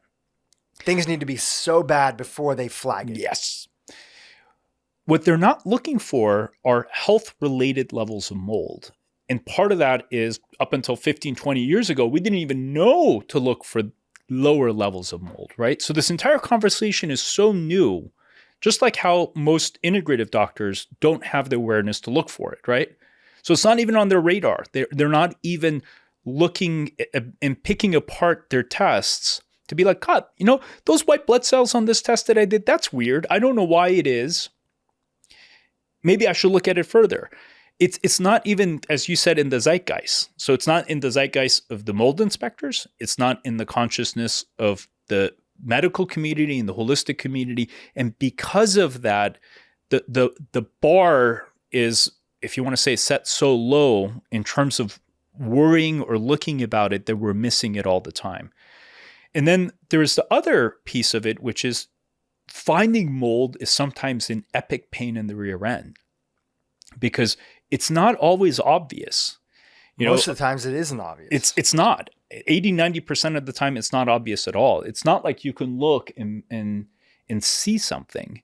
It's actually hidden in the wall in a way where there's literally one little clue, and unless you were obsessively looking for that one clue, you would miss it. It's a pipe that's in the wall that's leaking at one joint that it's mended on, and that just has been leaking for 3-4 years, and there's a whole mold spore underneath. It's a HVAC unit, or it's an air conditioner that in the front looks good, but in the back is leaking, but you can't see it. Yeah. It's a refrigerator, like the example that you gave. It's so many different situations that it could be, and it really takes somebody trained. Yeah. So when you go and you're trying to advocate for these families, and in some cases getting on their nerves in a good way to try to make sure you help them get on the root of the issue, how have you gone about finding inspectors that actually know what they're doing? So there are good inspectors out there. I mean, there are highly trained, sensitive inspectors out there. And like one organization, ISEAI, if I got it correctly, International Society for Environmentally Acquired Illness, is one database where there's actually inspectors that are highly borderline paranoid about mold. And if you find someone in their database, they're going to find it.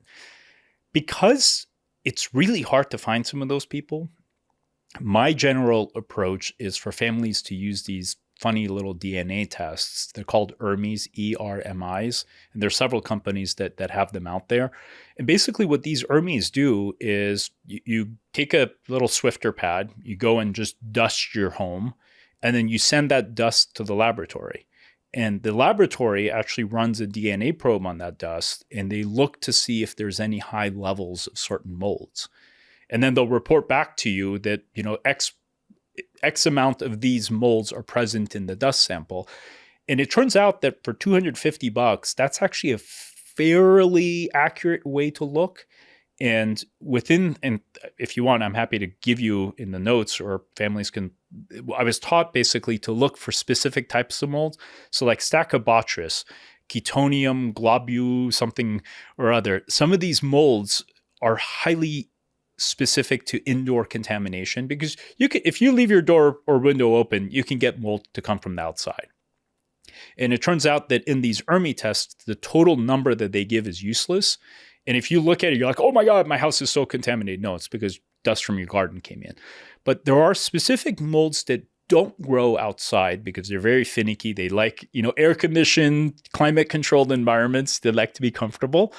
And these molds happen to only grow inside the house. And if you know to look for those molds, then the accuracy of this test actually goes up quite a bit. So that's my general rule in terms of guiding families. And they do that. Oh, no. I was going to say, yeah. So what I'm hearing from you in my experience, which I'll talk about in a second, is that not all molds are problematic, right? There's plenty of molds that are not an issue, that are just going to be part of just living in, the world. But there are known strains that are the most problematic, and that's the ones that we have to be most paying attention to. And then there's probably ones in the middle that correspond with a child or a family member's symptoms that somebody can help them unpack to see, is it something that's impacting them? Yeah. Are there any tests that you feel comfortable to mention, or for us to include in the link of the show notes, companies that you've used before? In terms of the ERMI tests that are there, Yeah, are there ones that are there that you regularly use? Is there a brand or anything like that? Yeah, absolutely. And I have no affiliation with any of these guys. So Envirobiomics is one company that actually does a good test, and they're probably the least expensive, $250 for the test. There's another one called Mycometrics that has a good test, and then Real Time Labs has an ERMI test, and I think for another $150 you can actually add the checking for mold toxins. So they can actually check not just for the presence of molds, but for the presence of certain toxins in the environment. So if you want to get really fancy, that's available. Those are the three, and there's I think a few others out there, but those are the three that I generally recommend to families. I've hired inspectors that come in and kind of do an ERMI test, right? Collect dust from different rooms, and I found that to be quite an expensive process. Yeah. And I didn't know about these at-home tests. And then there's a guy that I follow on Instagram. His name, I think he goes by Brian the Mold Guy. Mhm. I'll link to his show notes below. I think he created one, and no affiliation, just talk to him a couple times on Instagram, see his content. He created one called the dust test. I think I sent it to you. Just hey, what do you think of this test? Is it good? And I recently ran that test in my condo here in Los Angeles to see, because one of the things that I'm just proactively doing from having friends like you in my life is that as my wife and I gear up to want to have a baby sometime this year or next year, I want to make sure that the environment that we're in is like best suited for that. And, test is a couple $100, which I realize is a big spend for a lot of people. So I'm not saying at all that this is an affordable thing that everybody can get a chance to do, but we got back the results from that. And we came in about what would be, I have a question for you on this, which we'll come to later on. We came in about average, right? No crazy levels of mycotoxins inside of the home, but there are some issues of some potentially problematic mold that you have to kind of backtrack, maybe work with your practitioner to see, like, is anybody having these types of symptoms, and some light level remediation to go in and investigate, like, where is this coming from, and kind of address it, right? So all in all, a better case scenario, because mold is so problematic and is in so many buildings that are there. Mm-hmm. It gave us the feeling, at least, that, okay, at least in this context, and the tests are not perfect, as you've mentioned before, it feels like, great, a place that we can stay at for the next few years and at least, feel comfortable to raise a child in when it comes to the topic of mold specifically. Yeah. And, I think what you touched on is the most important piece. We don't want perfection. You shouldn't expect to have a mold-free home. That doesn't exist. And every home has some amount of mold. The thing that we need to be mindful of is if there's scary levels of contamination that are causing physiological harm. And, families send me like their ERMIs and they're like, oh my God, this is so bad. And I look at them, I'm like, no, you guys are fine. As we come to that understanding where we can say, okay, like, yeah, this isn't bad. This is normal. That's not where the problems are coming from. Every single one of the cases that I have seen, it wasn't just a little bit. It was actually, when you really came to understand, in that one given environment, in that one room or whatever else, there was actually very, very high levels of mold that were then causing an issue. And as far as the cost goes, so I want to push back on that a little bit. Please do.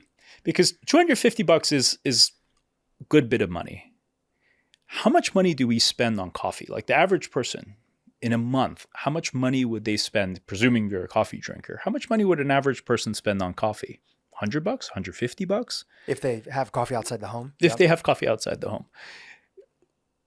It's not to downplay the fact that $200 is still, a good bit of money. But when we look at what the potential implications are if we don't do that investigation and we don't look for these things, that's where I start saying, like, gosh, that investment is worth a lot. Because I love actually where you're going with, preparing for, God willing, your little one to join you.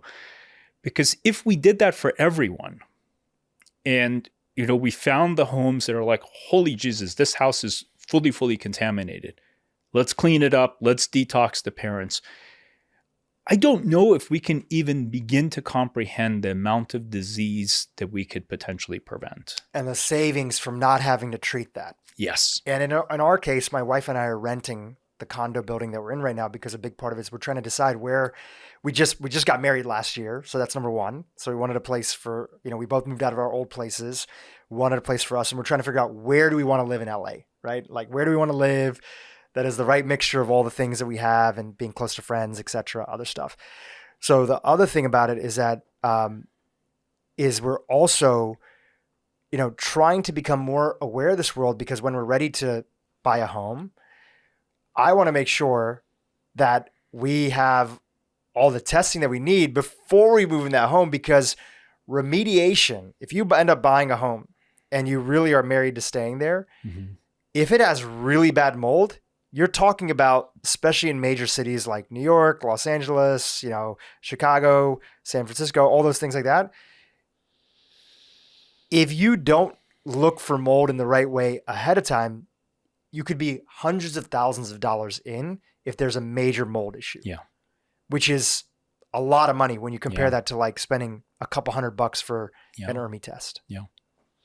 It can be very expensive. And sadly, we've had families that have had to spend that. I mean, I'll give you an example. One of our dear close family members within our extended family, the daughter was having weird hormonal issues, cycle problems, anxiety, a bunch of things. Initially, I didn't even make the connection, but then one of her tests was a little off.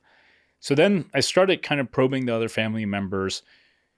The two boys both have attention learning problems. One of them, diagnosed as full ADHD, the other one kind of borderline. And then the mom's liver enzymes were elevated, even though she's healthy. But when you looked at her labs, they were fully elevated. And then the dad, who is this robust, strong man who in his early 60s, 3 years ago, had way more energy than I did, to the point where I'm like, dude, I don't know how you have this much energy, but you're ridiculous. Over the last 2 to 3 years, I saw him decline to the point where I could see that he was exhausted all the time.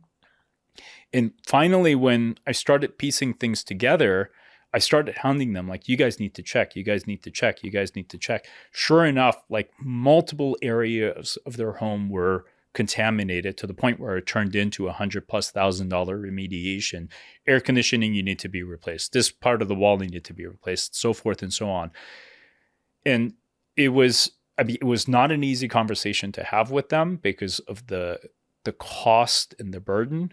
But ultimately, when they looked at it and they saw how much all of their lives were being impacted, and the part that makes this conversation sad for me is it's not just about the immediate health consequences, especially in the kids.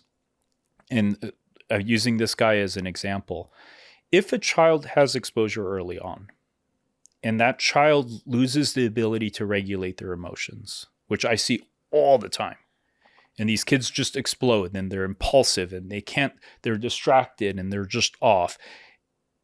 And whether we label them as pans and pandas and these kids that have brain inflammation and aggression and reactivity, or it's more of just a classic ADHD, but like hyper distractible, can't focus. And a lot of times these kids also have brain fog.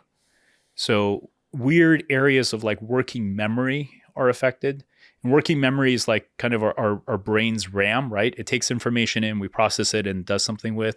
And it turns out the math is one subject that happens to be highly dependent on that.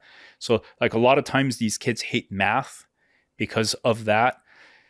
When these kids have this impact and they start then thinking of themselves as, well, I'm just dumb. And I've had kids that have told me, like, do you think I'm dumb? I feel dumb. I am dumb. And then that stays with them long enough to the point where now that becomes their identity. I am a dumb person. I am a kid who can't learn. Or I am the bad kid who can't manage his emotions. What's really sad, what's really, really, really, really sad is these kids actually start giving up. They don't want to go to college. And statistically, this has all been shown where 2 to 3 ADHD, more severe cases of ADHD, 2 to 300-fold higher risk of not going to college.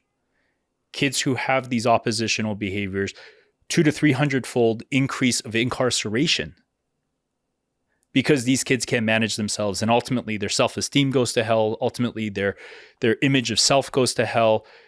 And the impact that this has in their life, and like why I do everything I do, is because when I look at this and I look at just not just the immediate suffering, but ultimately the trajectory that these children are put on. In the case of my family, one of the kids, smart as hell, like the things that he figures out on his own is insane. But he ultimately gave up wanting to go to college because he could not sit still and learn worth a damn. And basically he's like, college isn't for me. I'm not the learning type. Like, I'm going to go do other stuff. And that is what unfolds in a lot of these kids' lives, where they give up. They're like, I can't manage myself, so I'm just a bad kid. And then a little thing happens in their family, and all of a sudden that kid goes and does something really stupid and ends up in prison. Or these kids give up on college, give up on learning, and drop out of school. And ultimately their entire future is put on a path because of this exposure. And I worry about this in all the kids that I take care of, because I can see what they're experiencing, and the older kids articulate to me. Do you think I'm bad? Do you think I'm mean? Do you think I'm whatever, or dumb, or stupid, or can't learn? And for kids to use these descriptors of themselves, like, it's heartbreaking. It's heartbreaking. And that's why we need to have these discussions, and why we need to have this awareness. No, I appreciate you bringing that up, because it's like how do you put a price on the untapped potential and also the current human suffering of children who just want to be loved and show up in this world and, be a positive contributor, a good citizen, want to self-actualize just like anybody else, but they genuinely, not only do they feel like they can't, maybe they feel like they're not meant to be, because they fundamentally feel like they're broken. Yeah, they do feel they're broken. I want to come back to this pathway of treatment. Yep. And you working with families and kids.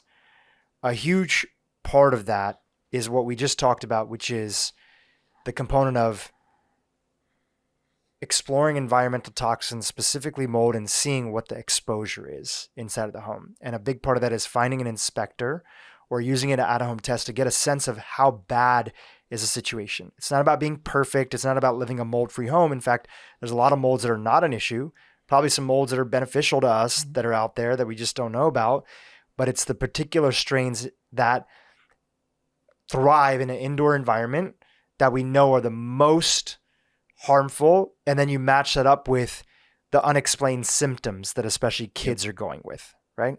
And then hopefully people can find a practitioner or somebody, in that first pillar, hopefully they can find somebody that they trust. And a lot of it is asking around, getting references, talking to the people, finding an inspector, and maybe even somebody to help you remediate, and knock on wood that it's light level remediation. Yeah. Right. There's another aspect, which is once that's been figured out and the source has been addressed, because no matter what you throw at a child, especially all the good things you give them, if they're not addressing with the source, they'll continue to pour dirty water into the clean bathtub. Yeah. And yet the water will never get clean again. Yep. So the source has been addressed, and now we can start addressing the root. Now, you mentioned a lot of different conditions. We've talked about ADHD. We've talked about PANDAS. We talked about irritable bowel syndrome. We talked about mitochondrial issues, brain inflammation, a whole host of things. But generally, can you talk about how you start to think about the treatment side of things for a child once the source has been identified? How do you think about it? How do you approach it in terms of what do I need to bring in to help their body restore balance? So it's complicated, but it's not that complicated. My general approach is during the time of the detox to first decrease the inflammatory load. So to whatever extent, cut out pro-inflammatory foods, increase the healthy foods.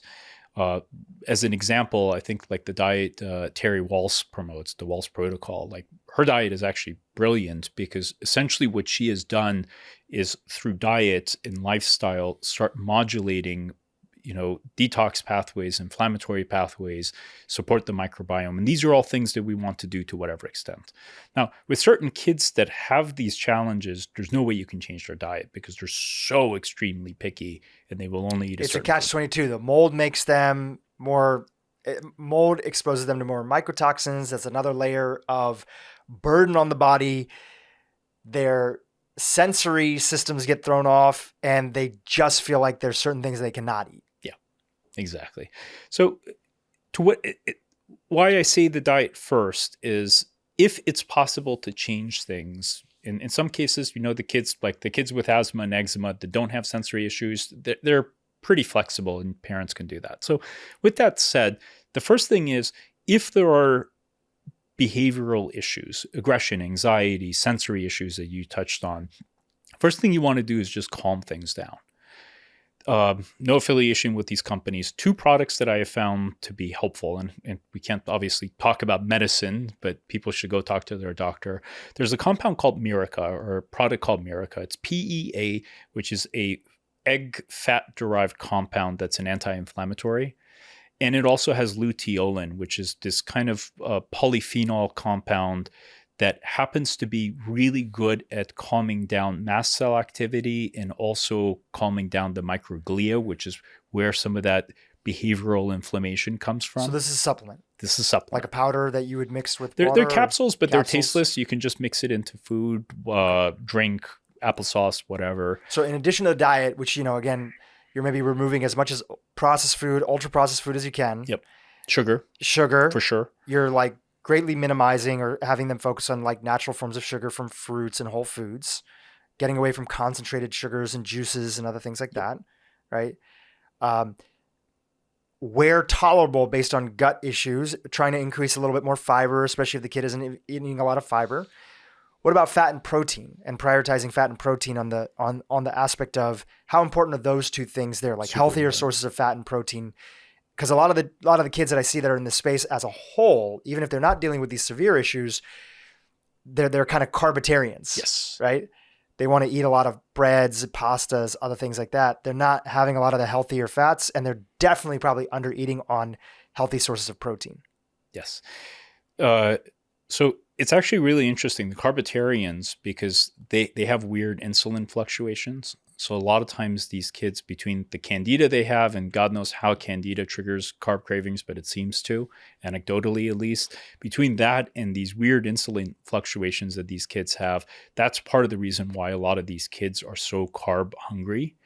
They're constantly yo-yoing their blood sugar. So when possible, bringing in clean, healthy proteins, whether fish or even, clean chicken, clean, grass-fed beef, I think all of those things are amazing. Sometimes supplementing with omega fats, supplementing with phosphatidylcholine, and we'll touch on that in a second. All of those things will be super, super helpful. Got it. So diet was there, and then you brought in this other product. What was the name of it again? Miraca, Mirica. Miraca, that you found to be quite helpful. If there's inflammation, anxiety, irritation, etc., that's helpful. One of the things that these molds and mold toxins both do is they trigger mast cell activity. And that mast cell activity can cause some of the hyperactivity, reactivity that we see, because histamine modulates the nervous system. We'll touch on that if you want. But the other thing that mast cells do is they also drive a lot of other issues within the gut. It turns out that these DAO enzymes, diamine oxidase something or other, I can't remember the last part of it, these DAO enzymes actually help bring down histamine levels. And that can reduce congestion. It can improve eczema. It also calms down the behavioral issues. So I've had kids, the parents are like, oh my God, this thing is insane. Like, hyperactive kid couldn't sit still for a darn. Like, literally those kids that are constantly touching, I'm sure you've seen them. Like, they literally can't sit still, constantly moving.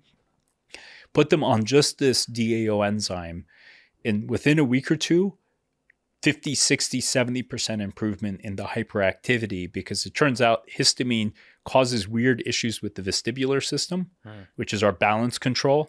And because it distorts the balance control systems, that's why these kids are doing that all the time. As the histamine levels come down and that vestibular effect is also mitigated, that hyperactivity and reactivity also starts calming down. So the first thing is get the kid stable, get the kid into a calm place where they can regulate. And then we move into the next phase of the detox. Got it. And I'm going to pause right here, because part of what you're doing in your work of advocacy is because there's so few practitioners that are educating the space. You're building an online community where parents who feel like, if you're in this camp and your child has these unexplained symptoms and you feel like you're doing a lot of things right, or you might even feel like you're doing everything right. You've seen multiple people and you're trying to navigate this whole world of mold and toxin and environmental toxin exposure, but you don't feel like you know where to go. You and your team are building an online community where people join and they can communicate, be in touch with other people that are there, and get a little bit of support on better questions and possible interventions that they can then take back to their practitioners that they're working with. Is that a good way of saying it? It's a little bit more than that. Expand on it and then say the name if Sure. you would. We're still going to talk about a few more things here, but I just thought this would be a good part as people are taking notes and writing it down. I just want to mention the fact that, you're building a community like this. So yeah, tell us what more it is. And obviously it's being built out in phases, right? So what's the name of it? And tell us a little bit more about it. Holistic Minds. So WHO Holistic MINDS, minds.com. So what dawned on me a few years ago as I was seeing these kids that are struggling, and literally it was the two kids that looked at me in the same week. The universe lined it up. Two kids in the same week in my office, and both of them, looked me dead in the eye, and they're like, "Do you think I'm bad?" And in that moment when my heart got ripped apart and I wanted to start crying in front of the family, but I kept myself together, that's when I realized I had to do more.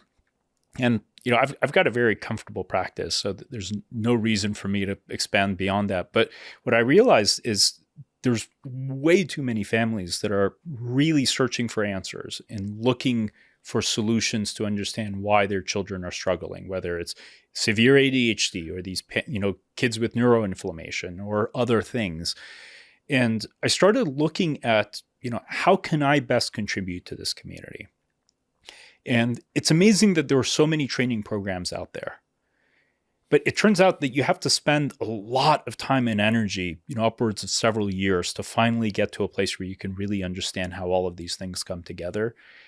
And also because it takes so much damn time for practitioners like me to ask the several hundred questions that I do to understand ultimately what's going on, it becomes very costly.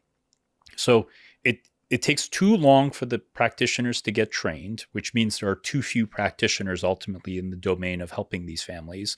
And when these practitioners are there helping, it takes too much time for them to do their work to ultimately provide the service, which then makes the work expensive, because when you're spending an hour and a half per child every time you start a new encounter, you can only help so many people, right? When I stood back and really critically looked at what I do, I asked questions. I asked very, very weirdly specific questions. I then essentially do a pattern recognition on that, data that I've gathered, right? And that's when it dawned on me, like, well, Jesus, technology can do all of that. And that's what we're building. So essentially, it's a intelligent health information portal or a health information system. And if you were to look at the next evolution in health search, that's what we're working to build. And to step back, like, how do you find health information? I mean, podcasts like yours are amazing, right? And that's why you do the work that you do, to put good information out there. But if someone said, like, I have, chronic fatigue, right? And you do a Google search, what does Google bring up? Whatever marketing website, and whoever's learned how to game the Google crawlers to, put their website on top, that's what you get. So presuming someone is smart enough to follow you and listen to you and, your curated conversations and others like you, it's really hard to find accurate health information. And it's even harder to then understand if that health information is pertinent to you, right? So what we're looking to do is build a system that bridges that gap and helps families understand what's going on by asking very, very, very, very detailed questions. Like right now, our system asks upwards of 300 questions. So everything from the consistency of the child's poop, have they ever gone swimming in a lake? Have they been exposed to Lyme? So it goes way beyond just the mold. And through this, the system builds a very detailed blueprint about the child, the same way I do in my practice. And then through that, we run a pattern recognition kind of algorithm on it to start understanding what are the areas that are out of balance.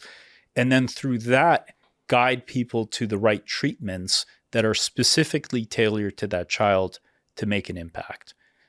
Got it. And would you say, because most of this podcast has been focused on the mold component,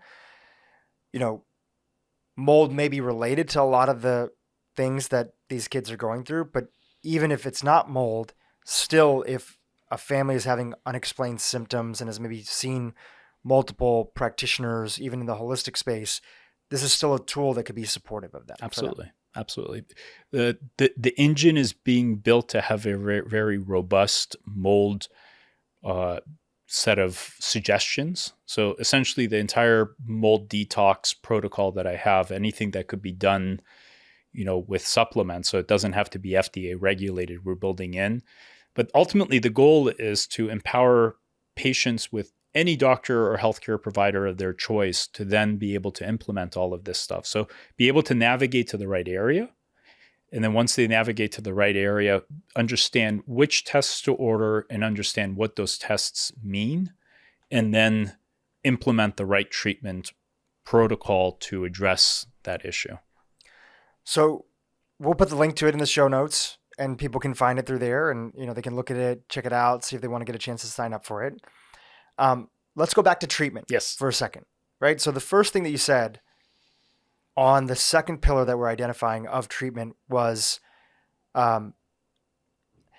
calming the immune system down and kind of like getting everything to like calm down a little bit by removing a lot of the inflammatory foods and sort of inputs that are there, sugars, etc., processed foods,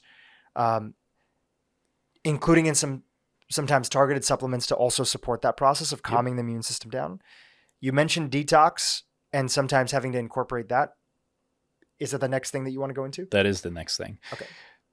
And why it's important to calm the immune system down is to stabilize things. Because without that stability, the detox becomes astronomically harder. Whether, the kid has an allergy issue or eczema. Like I've had kids where the families were a little overeager to do the detox, and suddenly the kid is like in a severe eczema flare. Or the kids who have behavioral issues, they just all of a sudden go completely off their rocker. So you first need to put the foundation down and just stabilize the heck out of that system. So then you can move into the next phase. The next phase is one, getting some probiotics on board, getting some things to support the gastrointestinal tract. So probiotics, sometimes the immunoglobulins, SBI Protect, whatever people like. And then you start getting into supporting the liver. So using sulforaphane, using resveratrol, curcumin. All of these support glucuronidation, which actually happens to be one of the primary liver pathways that the mycotoxins detoxify from. So giving a little bit of support to the liver and specifically those pathways to allow the liver to start detoxifying. Because one of the things we didn't talk about is what seems to happen, at least in a lot of the kids that I see, is that at a certain point they lose the ability to detoxify. And I've had families where they moved, there was early exposure in the first 2 to 3 years of life. The kid is now 6, 7 years of age. And the parents are like, how the hell did that exposure still cause problems now? And it turns out that certain detox pathways appear to become compromised, so the child's ability to push these mycotoxins out of their body actually starts becoming compromised.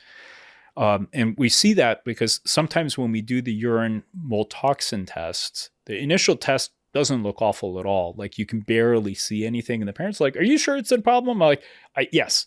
We do the test. We start detoxing. We do another test 6 to 12 months later, and the levels on that secondary test are like through the roof, even though they moved out of, or they're no longer in a moldy environment, because the body starts detoxifying once we give it that nudge. So you're essentially saying that early exposure to these molds and mycotoxins puts such a burden on the body that in some cases the liver is not operating to its fullest capacity. And so even if that exposure has been removed, you're now in a place and position where without some sort of support and resetting of the body's detoxification pathways, it would still be operating at a suboptimal level. Yes. And it's not just early exposure. This is what makes mycotoxins really spooky. It could just be prolonged exposure. Like I know that a lot of the adult providers that I work with, they see it in their adult patients that they've lost the ability to detoxify because the microbiome is important in clearing mycotoxins. Studies have demonstrated that. So when the microbiome becomes distorted, that causes one layer of incapacity to detoxify. And then the liver itself, God knows what other emunctories, when these pathways are compromised. So like one thing that the mycotoxins do is they compromise NRF2 in certain pathways that are necessary for our ability to produce antioxidants. So our innate detoxification pathways, or our innate pathways that produce antioxidants for us, all of those systems start becoming impacted, compromised to whatever extent. And we don't really understand to whatever extent, but what we do know is early exposure or long enough exposure can, in the wrong person, so the person who's genetically vulnerable, which is probably about 25% of the population, in those individuals, certain pathways get shut down. You get toxicity, and that toxicity can stay with the person until there's the intervention to clear this stuff out. Got it. Like you said, there's a lot of personalization, but they're zooming out are common themes amongst all these children that you're working with. Mm-hmm. So calming the immune system down, getting everything to be at a place where it's ripe for being able to go through detoxification. Is there a next phase after that? Yeah. Then you bring in binders carefully. Which is part of the detoxification process, right, to help the body get rid of these things and help the gut be able to process it and the liver process it and get rid of it all. Exactly. And, of all of the things that I've done to detoxify, I've never seen such reactivity to binders. So, at one point I was doing heavy metal detoxes. I've done things to myself and others, and I would never, one, see progress as fast as I see in these kids. And two, I would never see such big implosions. I'll give you an example. There's one amazing little girl, the little girl that I told you, she was so hypersensitive to clothing that she wasn't even willing to wear underwear. For that little girl, we put her on 1/10 of a capsule of phosphatidylcholine, which is about 25 milligrams. She was reacting to 25 milligrams of phosphatidylcholine. I don't know if I'm sure you've taken phosphatidylcholine. You can take grams of it, and if you're healthy, nothing happens to you, right? Maybe a little loose bowel, that's it. 25 milligrams of phosphatidylcholine was causing her to completely flip out of her head. We put her on, I think, 10 drops of bentonite clay. And I'll take tablespoons of bentonite clay myself. Nothing happens to me. 10 drops of bentonite clay. If that 10 drops went to 15 drops, started losing it. These kids, especially that are that toxic or that sensitive. But as far as the detoxification goes, slowly we bring in certain things. Bentonite clay being probably the least expensive and most readily available, and also broad-acting mycotoxin binder that's out there. So we layer in, or at least I layer in, the bentonite clay. Let that settle in. Bring in a little bit of charcoal, for instance. Let that settle in. Then even add a little bit of chlorella and build a binder profile that seems to be appropriate for that child. And then let those binders stay on board for, probably upwards of 6 months. And the reason that we're walking through this, and feel free to expand or correct the way that I'm saying this, is not that we want parents at home to start throwing random things at their kid. Yeah. We definitely don't want that. No, do not do that. Do not give your kids these things. Do not try to put them on a detoxification protocol. This is really something that an experienced practitioner would be, preferably a pediatrician, right? And, I know there's not a ton of integrative pediatricians that are out there, but, there are some.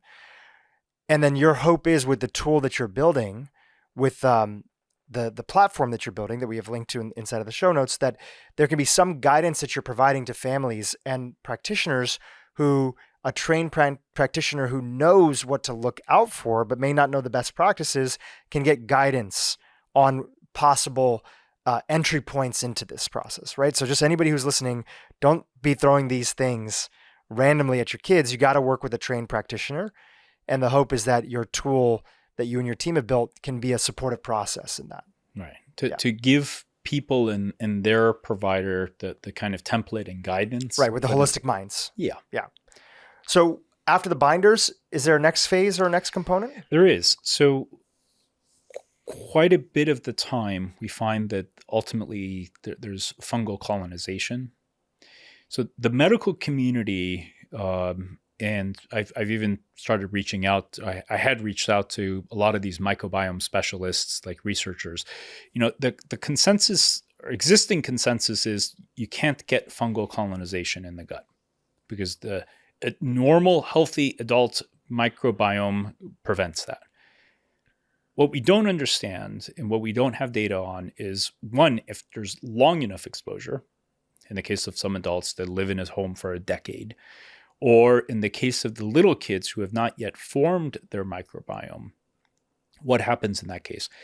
From what we best understand, and we don't yet totally know this, what we best understand is, at least in the case of my little kids and perhaps the adults based on Neil's and other people's work, is that at a certain point, people get moldy themselves. So through inhalation and the molds being in the foods and whatever else, ultimately these molds get into the gastrointestinal tract. And there's a point where the microbiome can no longer resist the colonization. So Aspergillus in particular, plus or minus the disruption it causes to Candida, they start taking hold and they actually start causing a secondary problem. So once we've got the binders on board and these mycotoxins are moving out of the body, what I do for a lot of the kids is herbal or pharmaceutical antifungals start coming into the picture with the intention to slowly reduce the load of these fungal elements within the gastrointestinal tract and sometimes within the sinuses. So you've got to squirt stuff up in there to get rid of it. Yeah, I've heard from Dr. Dale Bredesen, who does a lot of work in the space of Alzheimer's research, that he was seeing, again, this is just his clinical experience, although they have done a few studies on this, but not on this particular component. They've done studies in the space of they have written his last book. It's called The First Survivors of Alzheimer's, right? We all know survivors of cancer. He feels that he's documented some of the first survivors of Alzheimer's. And in his Bredesen protocol, this 13-point system, one of the things that is there for practitioners to look at when they're dealing with a patient that has, early onset dementia or Alzheimer's is to look at mold spores that have been set up as colonies inside of the nasal passage.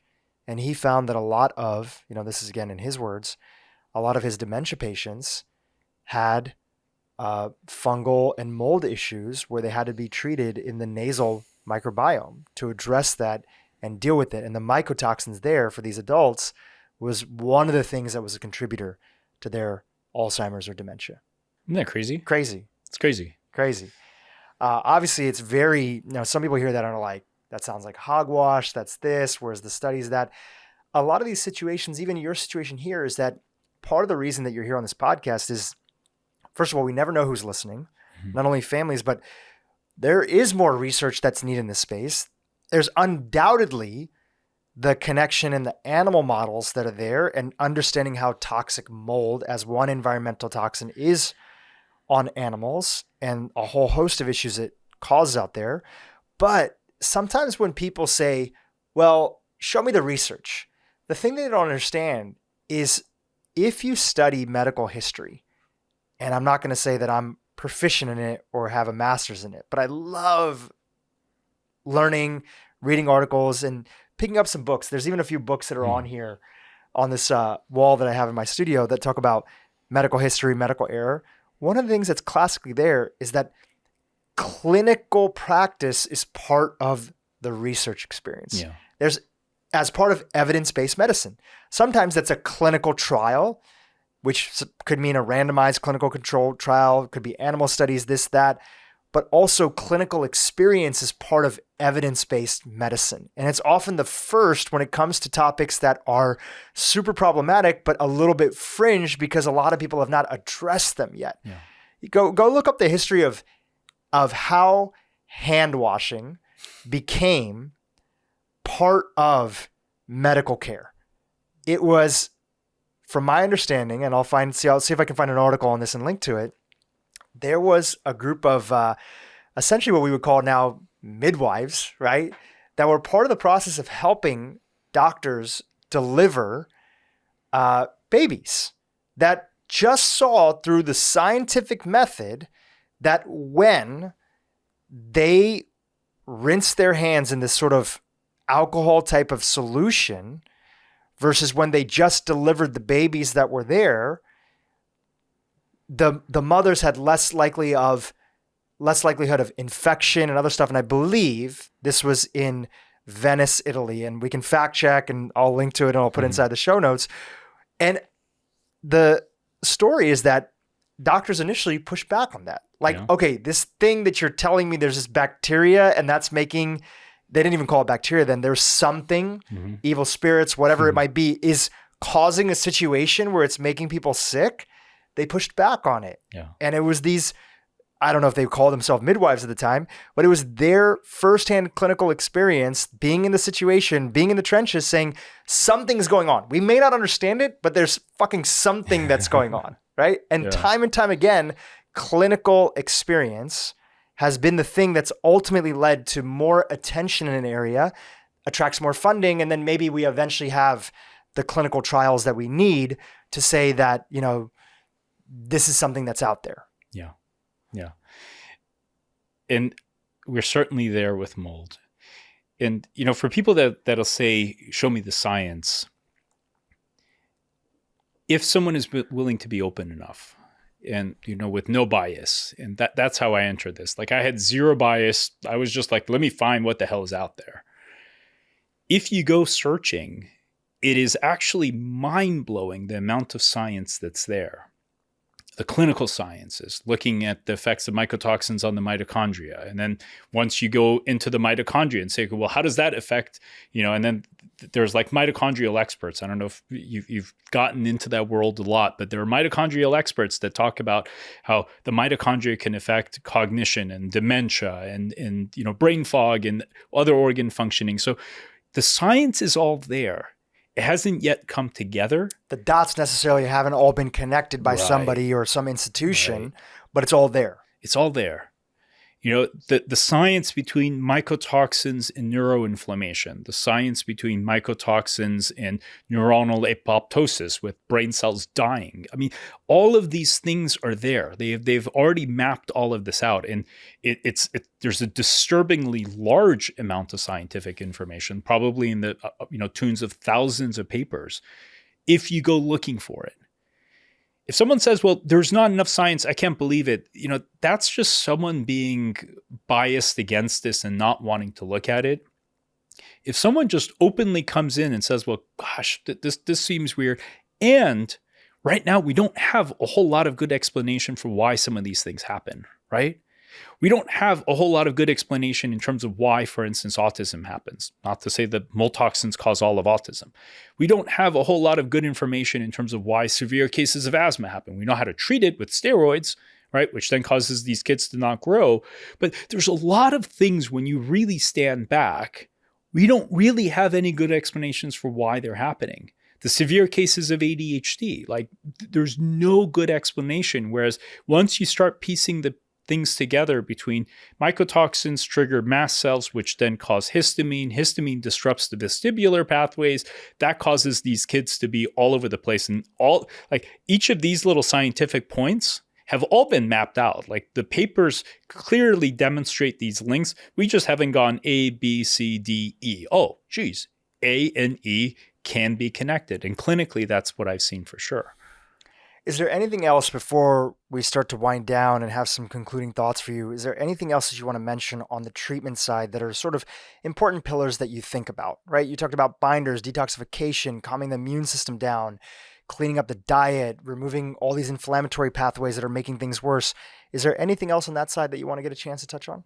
I think those are the key things. And I mean, there are certain fats, like for instance, phosphatidylcholine, happens to be a very important piece in the detoxification because we don't entirely understand what it does as it relates to molds, but what we do know is that it can change part of the cell membrane and possibly through that start pushing mycotoxins out. We do know that it improves bile function.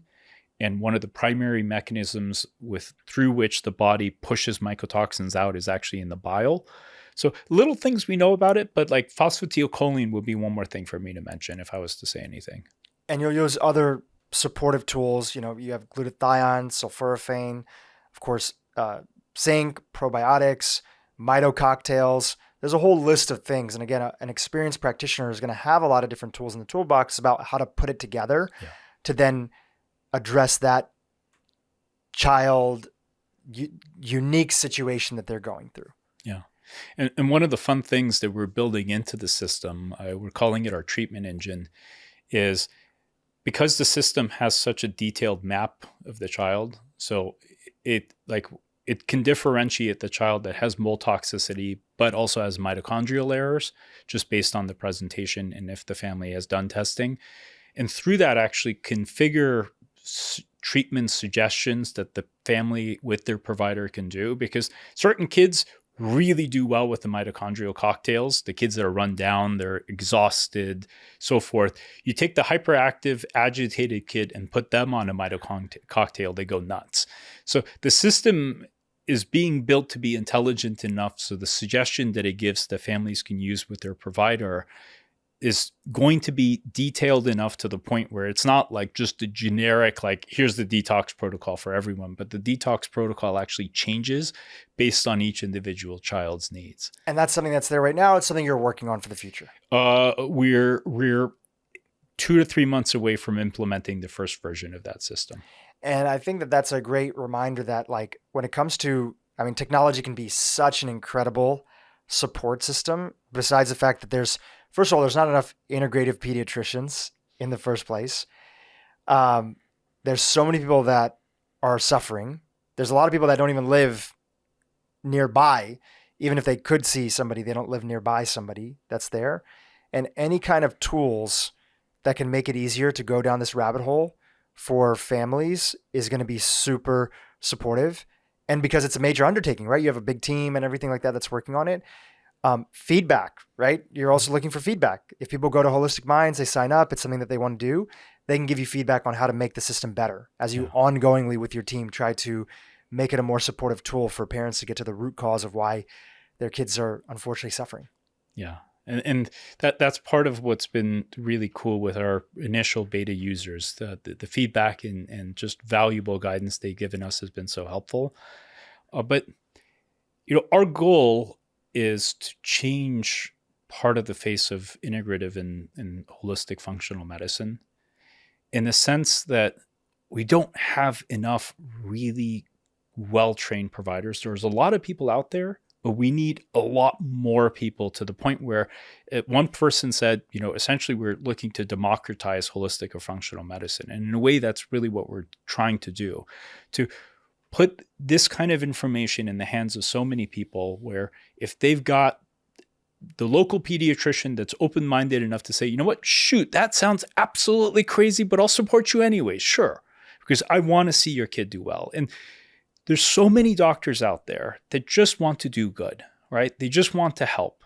They don't have the time. They sure as heck don't have the training, and they don't know how to look for these weird kinds of things.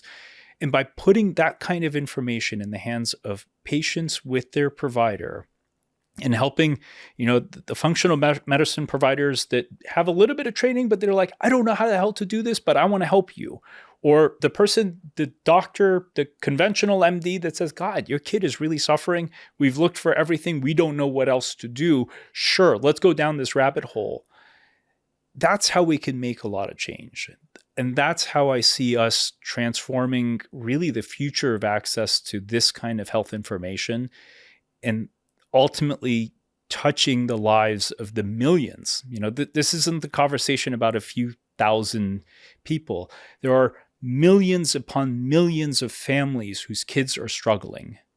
There are 15 million kids in this country who have mental health disorders. 15 million. There are upwards of several 100,000 to probably 2 million kids with severe mental health issues where these kids are falling apart. They're giving up. In order to impact that level of change, to bring that scale of change, we can't do that just through human-human interaction. Technology has to come into the picture, and technology has to augment the way people can access information, where any healthcare provider anywhere, regardless of how much training they have, as long as they're willing to be open to it, can suddenly become that person that supports the family. That's the only way I see us getting out of this. Yeah, that's certainly the hope. May take a little bit of time to get there, but there's a lot of smart people, including yourself, that are working on this. Dr. Pejman, this has been fantastic. Thank you for coming on. Thank you for advocating for families. Thank you for sharing your clinical experience and talking about this problem that's not getting enough attention, and just how damaging mold can be on the development, the immune function, the growth of young children. There's a lot of families that are suffering, but the hope is that this podcast will ease some of the suffering by at least helping them feel like they're not crazy and that there are some potential answers to what they're going through. So I appreciate you being on here. Thank you for having me on here. It's always a pleasure to talk to you, and thank you for creating this space where people can get this information. Hey YouTube, if you enjoyed what you just saw, keep watching for more great content on how to improve your brain and your life. As cortisol is up, you're going to see progesterone go low.